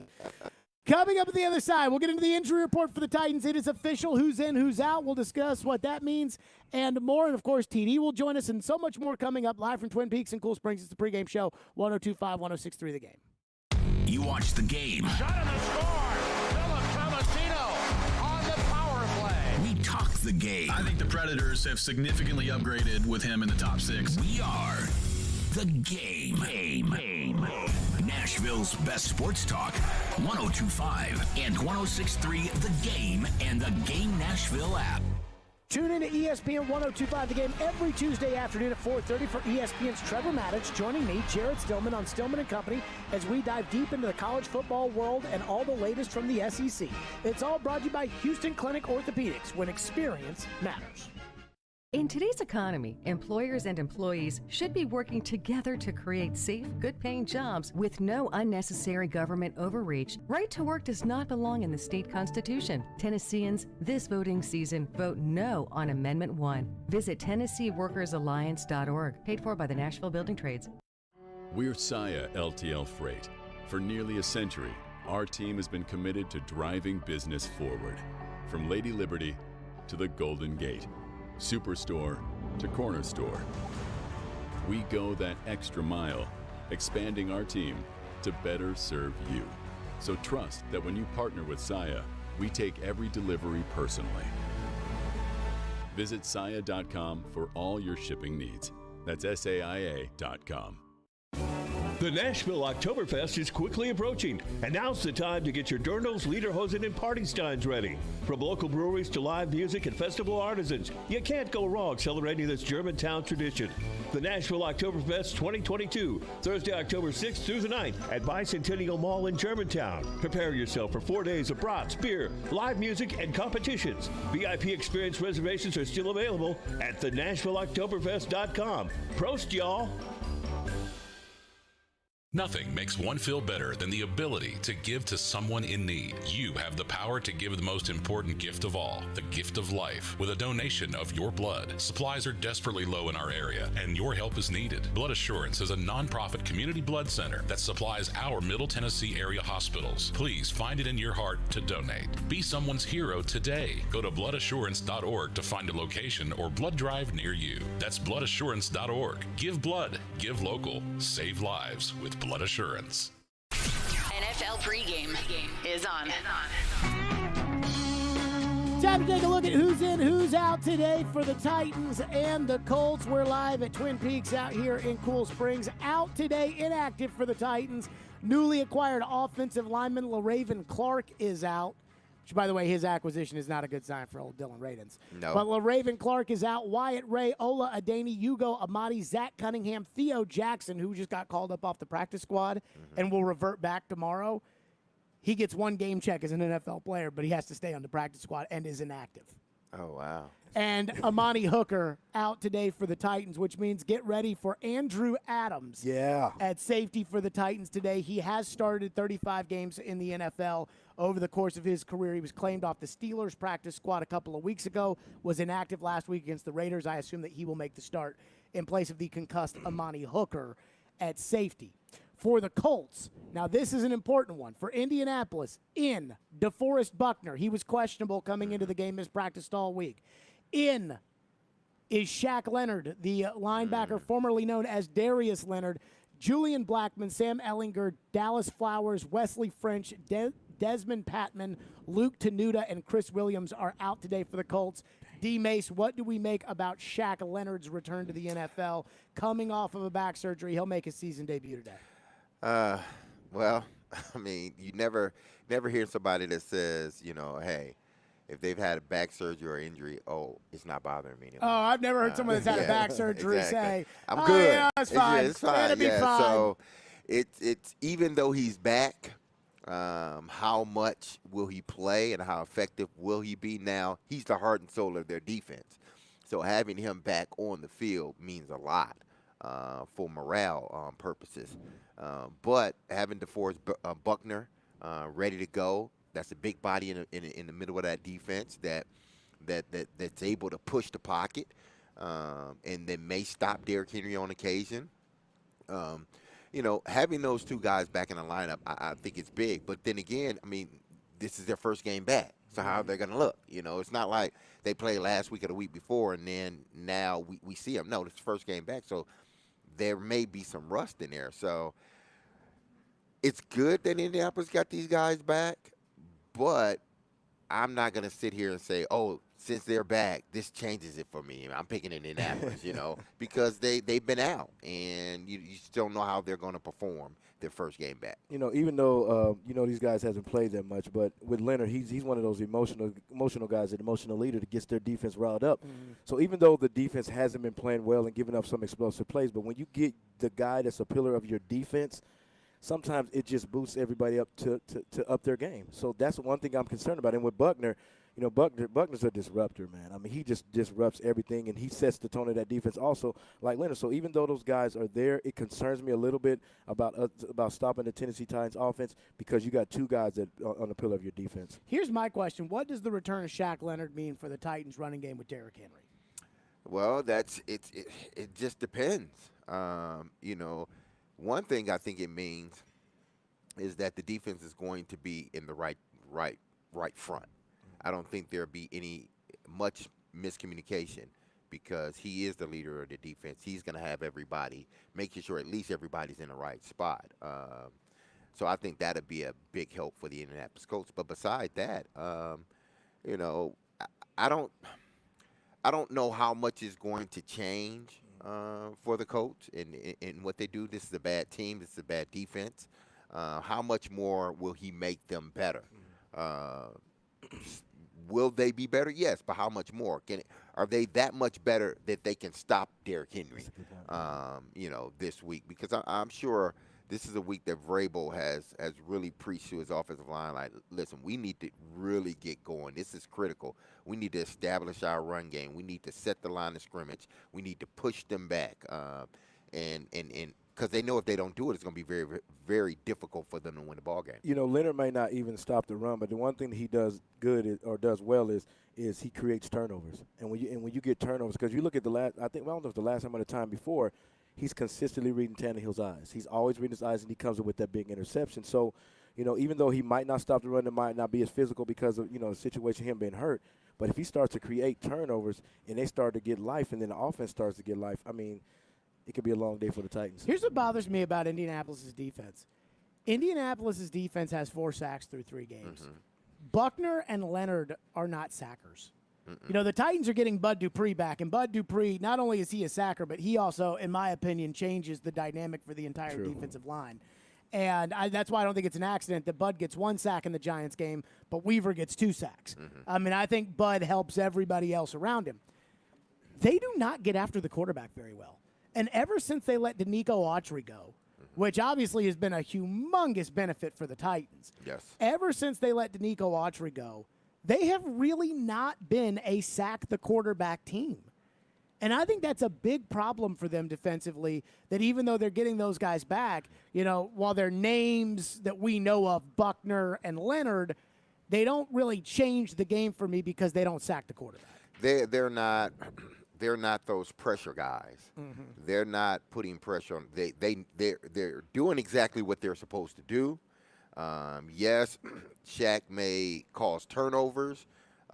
Yes, DeForest, He's going to be in the right gap, but they're not guys that generates pressure. They're not guys that, okay, it's third and 7. These guys are coming. So, we need to make sure we have everything solidified up front and get out some quick passes. No, that's not them. They are sort of a disciplined defense, and we're going to make you drive the length of the field. And in doing that, we anticipate you will make the mistake first before we do, and you will give us the ball. We're not looking to put pressure on you. We're not looking to sack because we can't. But we're going to make you drive the field methodically, and eventually you're going to make a mistake. Coming up next, TD is live at Lucas Oil Stadium. We are live out here at Twin Peaks in Cool Springs. Again, the spot to watch the game where they'll be giving away a Titans jersey. You must be here for the end of the game for that. We'll check in with TD from the stadium. That's coming up next. Right here, it is the pregame show, 102.5, 106.3 The Game. Jared Stillman. If you get 3 games where he doesn't turn the ball over, you're going to the Super Bowl. Caroline Fenton. I don't know if he would be open to joining another team. Stillman and Company. Afternoons from 2 to 6. Presented by TriStar Moving. On Nashville's best sports talk. ESPN. 102.5 and 106.3 The Game. And on the Game Nashville app. Are you getting hit hard with higher costs and higher interest rates? Is your credit card rate going up every month? Hey, Willie Donick, how'd you like to wipe out those credit cards before the holidays? Call Loan Pronto. Your home equity can rescue you right now. Your home's value is still way up, and there's a ton of cash that you can get. Loan Pronto specializes in zero-cost cash-out home refis. Get tens of thousands in as little as 2 weeks. Pay off credit cards and consolidate everything into one super low payment. People who do this usually cut around $800 from their monthly budget. And even if your home mortgage rate goes up a little bit, it's offset by your credit card rate going to 0. When rates come back down, Loan Pronto will refinance you again for free. Call Loan Pronto. Do it now. You can even skip your next 2 house payments altogether. Call 615-499-5780 or go to loanpronto.com. That's 615-499-5780. Equal housing lender, NMLS 166-1781, subject to lender approval. All right, folks, we're in the thick of this with football season, and now is the perfect time to download FanDuel, America's #1 sportsbook. Joe Rexler here to let you know that new customers right now get a no-sweat first bet up to $1,000. That's free bets back if your first bet doesn't win. Just sign up with promo code Joe102. You get on FanDuel. You got all kinds of different things you can do. Money line, point spreads, player props within a game. You can combine them for a same-game parlay. With live betting, you're going to get updated odds on games as they're going, and, of course, you get paid fast. All on an app that's safe, secure, and super easy to use. So sign up today with promo code Joe102 for your no-sweat first bet. That, again, is promo code Joe102. Make every moment more this season with FanDuel, official sportsbook partner of the NFL. You must be 21 or older and present in Tennessee. For a sideline real money wager only, refund issued as non-withdrawable free bets that expire in 14 days. Restrictions apply. See terms at sportsbook.fanduel.com. Gambling problem? Call the Tennessee Red Line, 800-889-9789. The Nashville Oktoberfest is quickly approaching, and now's the time to get your dirndls, lederhosen, and party steins ready. From local breweries to live music and festival artisans, you can't go wrong celebrating this Germantown tradition. The Nashville Oktoberfest 2022, Thursday, October 6th through the 9th at Bicentennial Mall in Germantown. Prepare yourself for 4 days of brats, beer, live music, and competitions. VIP experience reservations are still available at thenashvilleoktoberfest.com. Prost, y'all! You're listening to NFL Pregame. We're live at Twin Peaks in Cool Springs. Once again, the place, they got wall-to-wall sports and 29-degree draft beer right now, as according to the scoreboard in front of me, 28.3-degree beer right now out here at Twin Peaks in Cool Springs. Teron Davenport joins us, ESPN.com. He's live at Lucas Oil Stadium. TD, we hear the roof is going to be open today at Lucas Oil Stadium. What do we make for the atmosphere that's expected, given that both teams desperately need a win in this rivalry battle? Yeah, no doubt. The roof is open, and the station wagon window is down as well, so the air is flowing through here, man. There's a buzz, though. I went over and watched Darius Leonard and DeForest Buckner work out, and I think, you know, when you look at those guys, they want to give it a go. We'll see what happens, but, you know, there's definitely a buzz. You can tell, you know, just looking at the guys coming in and just watching them work out. They got that EPMD, strictly business. Yeah. TD, let's start with guys that are going to be making their return for the Titans. Bud Dupree is back in there. He is active today. Christian Fulton played last week but was on the injury report with a knee. What do we make of those two guys so far in warm-ups today? Yeah, so Christian Fulton had the sleeve on his right leg. I was watching him work his pedal and turn and run and do different things. I don't think there's going to be any issue with Christian Fulton at all. And I like what I saw from him as far as like turning and running and just working on like that hand combat that you have with a receiver. So he's even working on the details, not just testing the knee. That's a good sign. As for Bud Dupree, I normally see him pregame, but I didn't see him come out pregame. And just another note, I didn't see Caleb Farley come out pregame. And normally we see Caleb Farley out working on different things. He's still going to play. I don't think there's a doubt that he's going to play, at least on special teams. I don't think there's anything wrong with him, but I just wanted to note that. You know, TD, Derrick Henry had a big game last week, and you better believe that the Colts are going to definitely, load the box and try to stop the run. But I want to ask you this question. With them loading the box, what receiver needs to step up and make some plays when they're going against one-on-one with Gilmore and Moore? All of them. I take D, all of the above. No, I think really this is a week.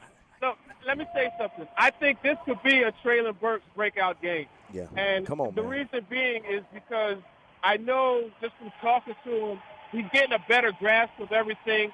And as far as understanding all three positions, which, as you guys know, when you have an understanding of something, you could play faster. So I would expect to see that. You're seeing Ty Downing sprinkle in different plays to get him the football. I really think that this is going to be, a game where he could break out. And one of the other things that I love, and as receivers, you have the audacity to cover me with one Absolutely. guy. I'm taking that personally. And he told me that that's how he looks at it. Just looking at Matt Ryan. Matt Ryan has been struggling. He has 769 yards, 4 interceptions. What do the Tennessee Titans need to do to get him off his spot and make him make some more interceptions in this game? Yeah, I think they need a disguise. That's one of the things, show that cover too high look and roll it down. But I think what you got to do with that, right, and it's going to be tough for this week not having Monty Hooker, but whoever's back there, allow him to be center field and just kind of like roll Byer down into the middle of the field and let him be a robber. Let him do what he does well. You remember what he did last time he came here when he picked off Carson Wentz. He came off the post and intercepted that outbreaking route. So that's what you want to do, is give him different looks and obviously get pressure on him. Having Bud Dupree, the stunts and twists, I think they're going to be more effective because he's usually the shoot, the trigger guy on those. So that's what you got to do. Now, TD, obviously we know the concerns of the Tennessee Titans in that secondary. I'm sure you spoke with Caleb Farley a little bit during the week. But what is he out on the field? What seems to be his demeanor? And do you expect him to get any playing time other than special teams? Hey, D-Mace, you got a bug on me? How you know I spoke to Farley? I did. I spoke to him on Friday. I spoke to him for about 10 to 15 minutes. And just, no microphone, no camera, just man-to-man, let's talk. And, everything that's going on, he's taking it, in stride. But that young man wants to go out there and play and show that he's capable of playing. And I still believe he is. I think the issue is there's a lot of stuff that's swirling around in his mind. And some players, you got to just be like, look, man, just go. That's your guy. Just cover him. You don't have to, download a whole bunch of information. Just look, man, get it. Cat covers, you cover that guy. And he's one of those types. So I know that he's excited and ready, whenever he gets that opportunity. But it's just a matter of getting that opportunity. And we'll see what happens. I think Terrence Mitchell gets to start again this week, which, frankly, that's confusing to me. But, I get paid to talk about it. The coaches get paid to coach. TD, what do you make of Andrew Adams, the safety that has started some in the NFL with Tampa Bay? And I believe we might see him in the Amani Hooker role. He is active today. He was signed off the Steelers practice squad a couple weeks ago. Inactive last week for the Raider game. He is active this week. It's probably either him or Josh Kalu that's going to be out there in place of Amani Hooker. What do we know about Andrew Adams? Yeah, I think he is going to be the starter, actually. The good thing with him is he's rangy, so you can do those things that I talked about, as far as getting Byard down in there and letting him play the football a little bit more as far as the in-breaking routes and that type of stuff. So, that's the one trait that, I've seen from him is that he is a rangy type of safety, so that will help do what they need to do, as far as disguising and everything. Teron Davenport live from Lucas Oil Stadium joining us on the pregame show. Great stuff, TD. We'll look forward to your breakdowns after the game. Appreciate you, Sam. For sure. Appreciate you guys. TD joining us live That's from my Lucas guy. Oil Stadium. So, See, that's what scares me, man. Did you hear what he said? What's that? About the buzz. In the stadium? Yes. Oh, no. I've said this all week. As little as I think of the Colts, and as much as I've reinforced that notion today about how I don't think very much of the Colts, I absolutely, positively think the Titans could lose today. Guys, we've seen the Titans screw games up over the years. We've just seen it too often where games where they got everything right there in their hands, they screw it up, including the last 2 playoff games they've played where they just screw it up. And I'm not ruling that out today, especially because I believe everybody in Indianapolis today knows that this is the unofficial breaking point of their season. If they lose this game, they play at Thursday night on Thursday night at Denver this week. That's going to be a tough game for them. A quick turnaround on the road, in the altitude, outdoors. That's going to be tough. Then they play Jacksonville and the Titans again. They could be totally buried by the end of that. I think we all know the owner has made it very clear that he's tired of losing to the Titans. And when the owner makes something very clear, when Steve Bisciotti made something clear to you back in the day, Derek, I feel like it probably carried a little extra weight. Yeah, when the owner comes out and said, hey, everybody listens, the head coach on down. And so the owner has said all summer that he's tired of losing to the Titans. And I think those fans know, hey, we had big expectations for our team this year. They did just beat the Chiefs, although it was somewhat miraculous fashion, but that's how this league works. I agree with Chris that buzz in the Lucas Oil Stadium concerns me at least to start the game. Yeah, they're going to have to. The Titans are going to have to weather the storm. And last year was 14-0 Indianapolis. Exactly, before they came back. So they're going to have to weather the storm. Listen, the Colts are coming off a huge victory. That place is going to be rocking. They understand that it's a divisional game. So they're going to have to weather whatever storm that the Indianapolis Colts bring upon them. They did it last year, so they know what it's about. But if they're not able to weather that storm, man, it can get ugly really quick. Just like if the Indianapolis Colts were coming here, after a Titans victory, and the crowd is going to be jam-packed. Well, Indianapolis, I guarantee you, they're saying, hey, listen, we just need to weather their storm, keep the game close, and ultimately we'll win. That's the Titans' philosophy. Listen, let's weather the storm, keep it close, and then ultimately we are the better team. That's good, yep. The better coach team as well, and we will find a way to pull out the victory, steal a victory like Vrabel talked about. We need to steal wins on the road. This can be a good steal game for the Tennessee Titans. I think the most important play of the whole game is the first drive. And the reason why I say it's the first drive, because you just say if the Indianapolis Colts take the ball and have like a 12-play drive and score a touchdown, it's going to be electric. And then the Tennessee Titans come back and have a 3-and-out. It's all about momentum. It's all about starting fast and really, nail it and say, we're coming in here and we're going to hit you in the face. So the most important the most important play is the first drive. I would say it's the first drive of the second half. Stop it. The second half, because I'm worried about what's happening with the Titans. In the second half. Second half's been a mess.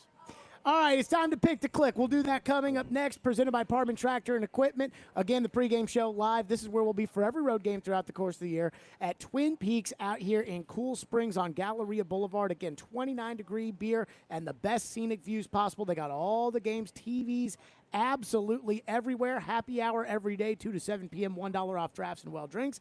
And the Leather and Lace Costume Party, October 28th through the 31st, for scenic views and dressed-up dining, plus featuring scary good deals on our favorite cocktail shots, drafts, and more. Right here, it's the pregame show, 102.5, 106.3 The Game. Coming up next hour on NFL Pregame, Jared, Chris, and D-Mace make their picks to click and final predictions for the upcoming game. We're inching closer to kickoff, and you're listening to NFL Pregame on Nashville's best sports talk, 102.5 and 106.3 The Game, and the Game Nashville app. ElectronicExpress.com. We make it happen. Hey everybody, Big Joe here for Apple Collision Centers. And you know I'm always on the go, but the distraction that an automobile accident causes could even slow my pace down to a stop. But my friend and CEO of Apple Collision Centers, Stan Harrison, has a plan to get you and I back on the road and fast. We at Apple Collision Centers know you deserve the best quality service. We always recommend original equipment parts, and we use only the best Sherwin-Williams finishes. 3 convenient locations, Hendersonville, Gallatin, and Oak Hickory. And you can always visit us online for your estimate needs at applecollisioncenters.com. In a world where human interaction seems to be reduced to chats and clicks and emails, where transactions are measured only by speed, where corporate policies overrule common sense, sometimes you just want to go old school. Welcome to Genesis Diamonds, a refreshing experience where personal relationships and authentic interaction are the norm, not the exception. At Genesis, you're here celebrating something awesome in your life, and we want to know all about it. We want to hear your story, listen to your requests, and be a meaningful part of whatever occasion this is. A proposal, an anniversary, a birthday, graduation, push gift, sweet 16. If it's important to you, it's important to us. So we don't care how long it takes. We're not paid on commission, and we're not beholden to some corporate rule book. We just want to help you get what you want to make it into a special memory. So take a break from modern shopping and go old school with us at Genesis. Let's start a real relationship that you can count on for life. Genesis Diamonds, Green Hills, and Cool Springs. Men, are you asking yourself questions like, why am I gaining fat? Why is my energy or sex drive down and maybe haven't been getting the exercise you need? If you want to get back to the man you used to be but just don't have that youthful energy, that edge you once had, you very well might have low testosterone. Low T causes all kinds of issues, from a reduced libido, lower drive, and bad sleep patterns to problems with muscle gain, bone density, and more. It may even contribute to erectile dysfunction, and if this sounds like you, it's probably time to get treated for your low T. At the Tennessee Men's Clinic, we've treated thousands of men for low T. We've seen them put on muscle, add to their energy, improve their sex lives, get better sleep, and just feel better. Plus, if you're like most men, you'll see results in only a few weeks. So make an appointment today and experience how testosterone therapy can truly change your life. Your initial appointment is only $99 with results in minutes. Call today, 615-208-9090, or go to TennesseeMen'sClinic.com. Visit our website to learn more, including side effects, treatments, extra. Results vary. From the Hillside Medical Game Studios, WPRT FM Pegram, WPUC HD2 Laverne, broadcasting on Alexa. I appreciate that. And other smart speakers. 102.5 and 106.3. Terang, it's a high fly ball. We got pass rushers. Awesome game. Checkered flag in the air. The Game. A Cromwell Media Station. This is NFL Pregame, and it's time for Jared Stillman and former NFL wide receivers Derek Mason and Chris Sanders to make their picks to click. Bring it on, Chop. Let's go. Brought to you by Parman Tractor and Equipment on Nashville's best sports talk, 102.5 and 106.3 The Game and the Game Nashville app. It is time for our picks to click, presented by Parman Tractor and Equipment, live from Twin Peaks out here in Cool Springs for the pregame show. By the way, I'd like to say that I picked last week Dennis Daly and Nicholas Petit-Ferrer. Did not allow a sack. Yes, last week from DD and, as Chris Sanders likes to call Nicholas Petit-Ferrer, PT. Not a sack allowed right there. We start with Chris Sanders today against the Colts. Who is your offensive pick to click? I'm going to go with Kyle Phillips. And the reason why I'm going to go with Kyle Phillips is the Tennessee Titans need to sustain drives. They need to convert third downs. And I think that Matt Ryan is his security blanket to make sure he gets to the chains, makes those plays, and keeps those chains moving. I'm going with Kyle Phillips.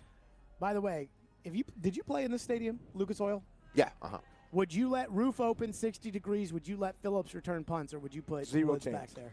I'll put him back there. Over Woods? It just depends on what where we're at on the field, if we're back, if they're kicking from the 50, and they're going to kick this high kick, then I'm putting Woods back there. But if they're out in the field, like on their side of the 50, and they got a boom, and I'm putting Phillips.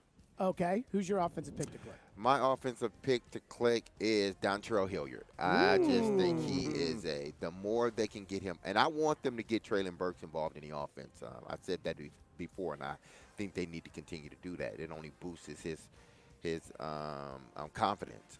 But I think Dontrell Hilliard is the one guy that can open this up for the Tennessee Titans. Give them a little bit more breathing room in the run game. Because, again, he's able to run between the tackles if he needs to. He can get outside of the tackles.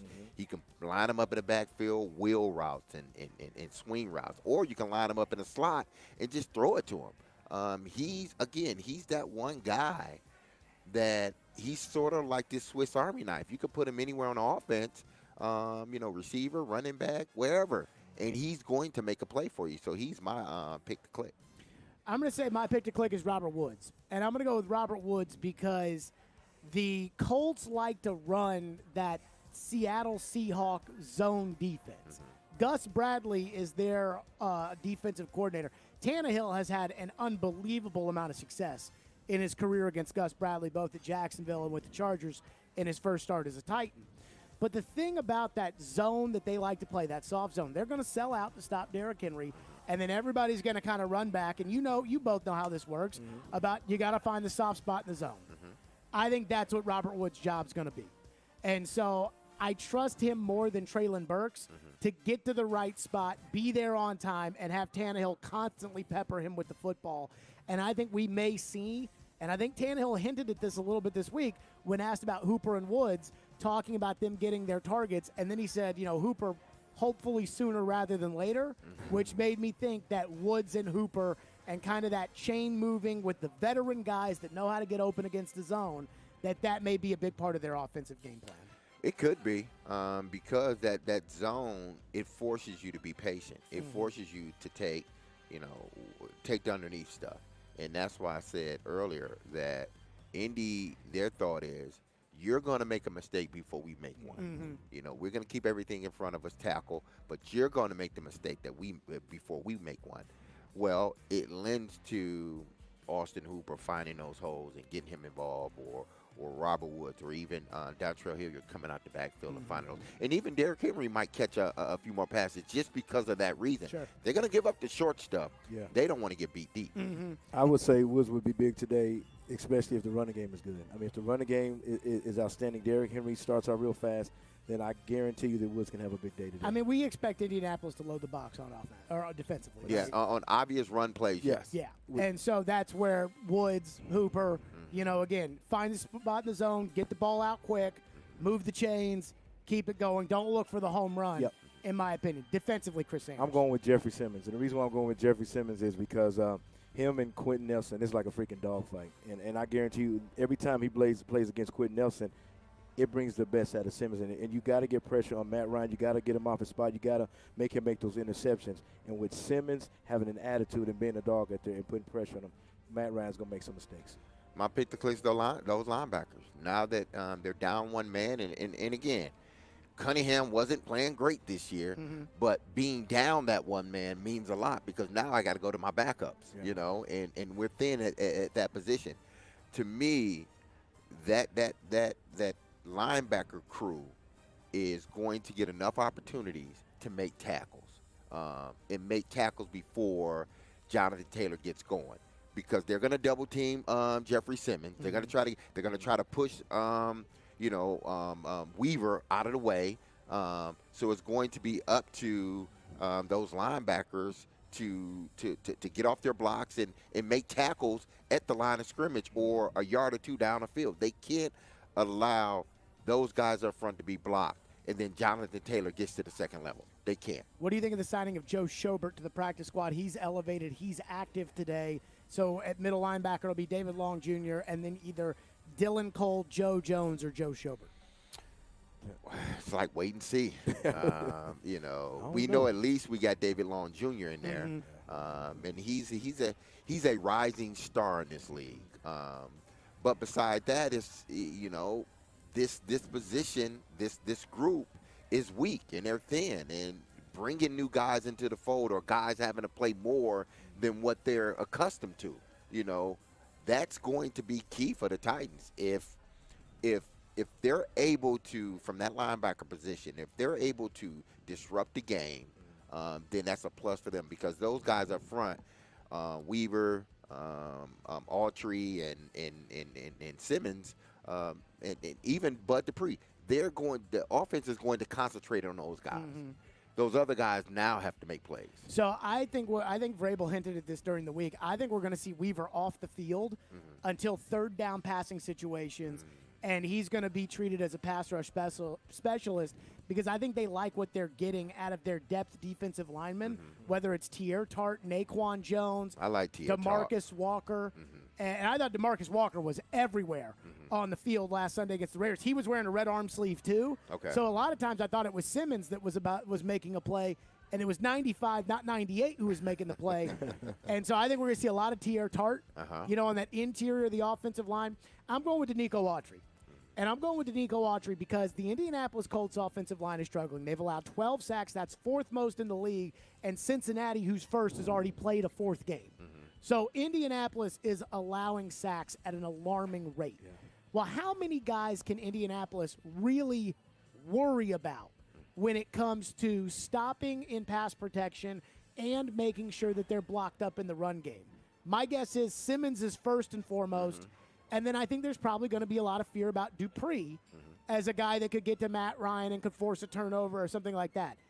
Danico Autry might be one of the best all-around players on this football team. And he answers the bell every week. And the fact that the Indianapolis Colts let him go and let him go right to the Titans. Crazy. And so instead of DeForest Buckner and Danico Autry playing together, the Titans get Jeffrey Simmons and Danico Autry. I think Danico Autry is going to have a big game for two reasons. One, I think there's going to be a lot of individual responsibility on him, where the Titans are not going to supplement him of, hey, they're doubling you, you got to figure it out. If they're not doubling you, then you got to beat your man, and you got to either hit Jonathan Taylor or you got to get to Matt Ryan. And I think he's capable of doing that. And secondly, I think it's because Indianapolis, they're worried about him because they know how good he is. But how far down the list of what they're worried about is he? And that may give him the opportunity because they're worried about Simmons so much.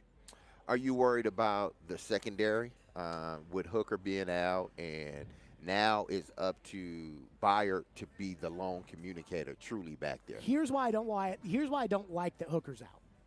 Because I think Hooker is secretly a really, really good player. Like, he's got a nose for the football. And with a quarterback like Matt Ryan facing the pressure that he's faced, he showed in the Jacksonville game, he'll put it up there. Right. And with two of those kind of ball-hawking safeties, if the quarterback's going to put it up there, he may not know which one's going to be the guy who drops back or the guy who comes up. Now they only have one ball-hawking safety to worry about, that's Byard. Exactly. And so that's where I miss Hooker. The communication I'm not that worried about. What I do wonder is the way the Titans run it. In a basic package, McCreary's going to start at one position, Fulton's going to start at the other. But when they kick it inside in dime personnel, nickel personnel, McCreary usually goes in. Do they do that? And stick Terrence Mitchell outside if that means Terrence Mitchell on Michael Pittman? Or do they keep McCreary outside and say, hey, either McCreary or Fulton goes with Pittman no matter what, which is what Vrabel doesn't like to do, but you go with Pittman no matter what because he's by far their best weapon? Well, I think you can do that at points of the game because you're not worried about their number 2 or number 3.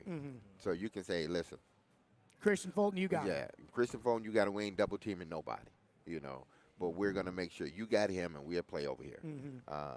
And they can only do that because there's no other threat. Like, are we worried about Terrence Mitchell versus Ashton Doolin? Exactly. He should be able to. That's a matchup he should be able to win. That scares me, I'm telling you.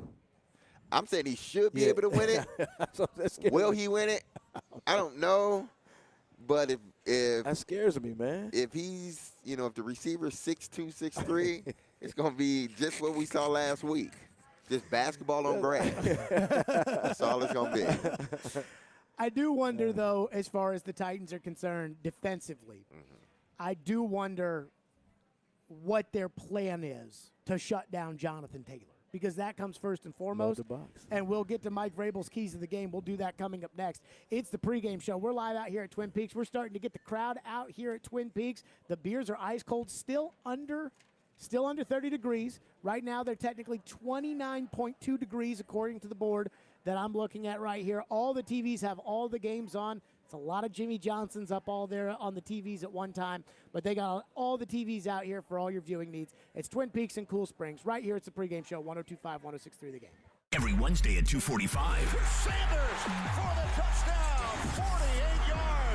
Former NFL wide receiver Chris Sanders joins Stillman and Company to give his thoughts on all things Titans and NFL. Fueled by Parman Energy, now hiring fuel drivers. Apply now at ParmanEnergy.com on 102.5 and 106.3 The Game and the Game Nashville app. Can you beat Vegas this football season? Hey, it's Chase McCabe for Superbook Sports. Superbook gives you the chance every week to go head-to-head with the best odds makers in Las Vegas. No fancy computer algorithms, no guys across the pond setting lines for American sports, just the best team of odds makers in the business behind the counter at the Superbook in Las Vegas. Plus, Superbook features some of the best odds boosts and promo bets anywhere. So download the Superbook Sports app or visit superbook.com and start your battle against Vegas right now. Visit superbook.com for terms and conditions. Gambling problem? Call 1-800-889-9789. When Smashville wants to rock. I tried so hard and got so far, but in the end, it doesn't even matter. Looking to the sky to save me, looking for a sign of life, 'cause it's too cold for you here. We are Nashville's rock station. 102.9 The Buzz. Football season is here again, and when it comes to procuring my adult beverages for the big games, I saddle up and head to Red Spirits and Wine. Red's titanic selection of beer, wine, distilled spirits, and cigars is second to none. And Red's Cracker Jack crew always delivers a winning combination of service and value. There's no two ways about it. Red is top of the range. Open 7 days a week at Highway 70 South in Bellevue. And check us out at redspirits.com. This is a special alert to all Americans who own a vehicle with less than 200,000 miles with an auto warranty about to expire or with no warranty coverage at all. Due to a decline in the economy, CarShield is announcing a low-cost month-to-month vehicle protection plan that is now available to the public to save any driver out-of-pocket expenses on future auto repairs. Call now to find out how you can pay almost nothing for covered auto repairs. Yes, you heard that correctly. Pay almost nothing for covered auto repairs. An open phone line has been established for all drivers to call for a free quick quote. Call 800-341-8735 now. Drivers who are covered will not have to pay for covered repairs again. This protection plan is at an all-time low. Additionally, drivers who activate this vehicle protection today will also receive free roadside assistance, free towing, and car rental options at no additional cost. Call us for your free quick quote today. 800-341-8735. That's 800-341-8735. What do you have to lose? Call 800-341-8735. Again, 800-341-8735. Jonathan Hutton. You have to put the ball in his hands in that moment. And Chad Withrow. My kicker's making no decisions on a football team. Are in the game. Join them for NFL postgame after every Titans home game. Live from Landshark Bar and Grill in Margaritaville on Broadway. They'll break down that day's game and look ahead to the next one. NFL postgame is presented by Two Rivers Ford, Renter's Warehouse, and Superbook Sports on 102.5 and 106.3 The Game and the Game Nashville app. Hey Nashville, this is Mookie Betts. You're listening to Nashville's best sports talk, ESPN 102.5 The Game. Live from Twin Peaks in Cool Springs, it is the pregame show. They've just opened up here. They got the people all decked out, all excited about today's Titans game. Come on out, 29-degree beer and the best scenic views. And again, the leather and lace costume party is October 28th through the 31st for scenic views and dressed-up dining, plus featuring scary good deals on our favorite cocktail shots, drafts, and more. Time now for Mike Vrabel's keys to the game. We start with the number one key Mike Vrabel said on Tuesday when talking about Indianapolis, Jonathan Taylor. Going to be critical that we're able to build a wall, set edges, and everybody's at the point of attack. And they're not, I think they're going to find ways to try to get Hines involved. He's always been, a piece that they've liked to use against us, whether that's out of the backfield or as a receiver. But, it starts with Jonathan Taylor. You know, this team wants to run the football, and then they want to make sure that they're doing that and creating play action passes off of it. So it's going to start with Jonathan Taylor and our ability to stop the run this week. Okay. How do they do it, Chris Sanders? I mean, just like what Coach said, they got to load the box, set the edge. But here's the thing that I'm really scared about. I mean, I know he has 286 yards, 2 TDs, but he has only one run over 20 yards. You don't want him to start to get those explosive plays, and all of a sudden you're looking up and it's 14-0. If they can set the edge and have 8 and 9 hats to the ball and everybody's physical, I think they can stop Jonathan Taylor. Well, they're going to have to get penetration. Which side would you take, Titans defensive line or Colts offensive line? I'll take the defense. I'm taking Titans defensive line. In order for them to stop Indianapolis, because again, I think they're up there. They've been preaching. Listen, we need to control the offensive line of scrimmage. We need to get Jonathan Taylor going. What better week to get him going than this week against our division rival? So they're talking about setting a line of scrimmage. You know, being physical, playing downhill. Well, the Titans have to be preaching sort of the same thing. Like, listen, we got to understand that they are going to try to get their running back heavily involved in this game. That's how they want to win. So what we must do as a unit is a hat on a hat. If the tackle's there, you need to make it. We need to get penetration. We need to not, do some of the things that we have done in the second half of games where guys are, misreading plays, guys are doing their own thing, guys are not sticking to the script. They're going to have to stick to the script the whole game, and guys must play their responsibilities. You can't be a hero in this game. That goes for either team on the defensive line. Indianapolis can't be a hero because Derrick Henry will go off on you, and you can't have Titans defenders trying to be heroes and making plays, because if they do and they miss, Jonathan Taylor will make them pay. Second key, Matt Ryan has turned the football over 4 times so far this season. He's fumbled the ball an alarming 7 times. And not only that, the Colts have allowed 12 sacks. Mike Vrabel says got to get to him, got to force some turnovers. We're going to have to try to get to him and continue to affect the quarterback and, force them into turnovers. It won't be easy, but, it's something that we're going to have to try to do. How do we feel about the Titans' ability to force turnovers with Matt Ryan today? From what I've seen of the Titans, they are not forcing any turnovers. They're not getting the sacks that we thought they were going to be able to get. And we know why that is. Sure. They're missing players. So, again, they're going to have to – I am not solely confident that they can do it just by lining up.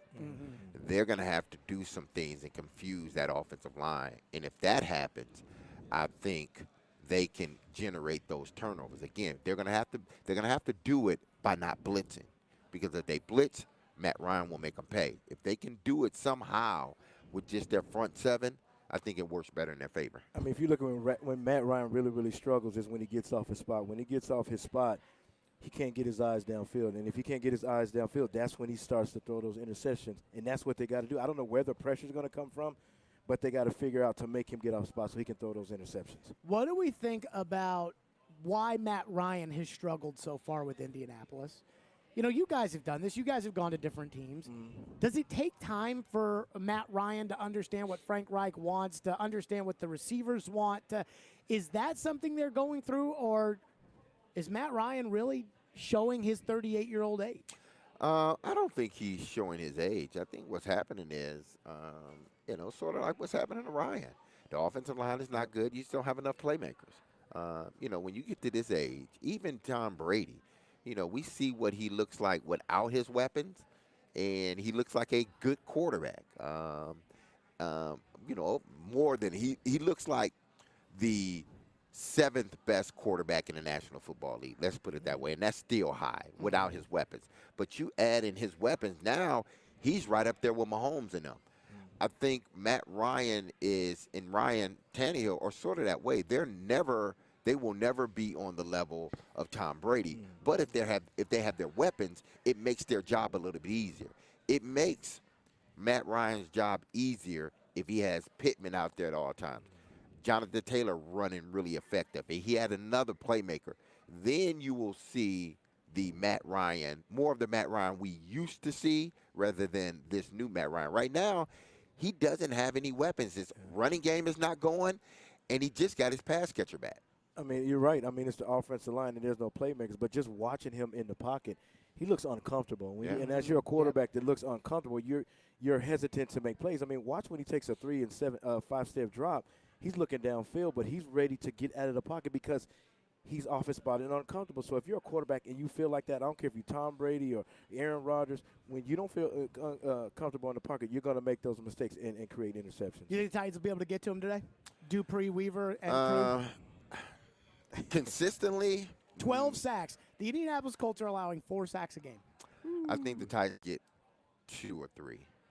I don't think they get the full 4. I think they get 2 or 3. But how do they get them, though? That's the thing. Do they have to blitz, or can they just get them with their front 7? I don't know. I don't know. I mean, that's a tough question because we're not getting it. Sometimes it looks like we're getting pressure, and sometimes it looks like we are. But it's just not on a consistent basis. So they got to figure out a way. I'm not saying send a safety blitz or whatever, but they got to figure out a way to get pressure on Matt Ryan so he can make those mistakes. Time now for our game day predictions. Who wins today and why? What's the final score? We all picked the Raiders last week. Yeah. So we all got that one wrong. Chris Sanders, we start with you. Who wins today and why? What's the final score? I'm going with the Tennessee Titans 24, and I'm going with the Colts 21. And the reason why I think it's going to come to, I know we're talking about the offensive line. I know we're talking about playmakers on the perimeter, but it's all going to come down to which quarterback makes the least amount of mistakes. I'm telling you. I know Ryan Tannehill has played some great football the last couple of weeks, but if he starts throwing interceptions and get that offensive ball and they get a little confidence, that's the only thing that I'm concerned with. Tennessee Titans 24, Titans 21. No, Colts 20, Titans 24, Colts 21. In your old age of being a grandpa, it's very difficult there. D. Mace, who wins today? Final score and why? This is such a closely contested game because again, both teams has their warts. If this game is in Tennessee, I'm picking Tennessee hands down. But because this game is in Indy, I'm picking Indy. I think it's going to be a close game. I'm picking Indy to win it, 24-17, or 24-20. I am going to go with the Titans today. I just don't think I think Indianapolis is a bad team. And I don't know if the Titans are a good team, a bad team, an average team that's going to be good. I don't know. There's something. There's something. I don't know what it is yet. This is a measuring stick game. But I do think the Titans should easily win this game. They're not going to, though, because it's the Titans. I'm going to go Titans 16-13. No. I think they get it done 16-13 today, and it's going to be a field goal at the end. And so you trust Bullock? I do not. I do not. But I'm going to go with the Titans. That's going to do it for us. We'll be back next week right here at Twin Peaks in Cool Springs before the Titans take on the Washington Commanders. For Chris, D. Mace, yours truly. We're out of here. Post-game show coming up after the Titans and the Colts right here on 102.5, 106.3 The Game. You watch the game. Tannehill, he can run, and he does. Touchdown. We talk the game. I think this is Vrabel giving Tannehill more authority over the team. We are the game. Nashville's best sports talk. 102.5 and 106.3 The Game and the Game Nashville app. If you missed the latest from Stillman & Company, delivered by TriStar Moving,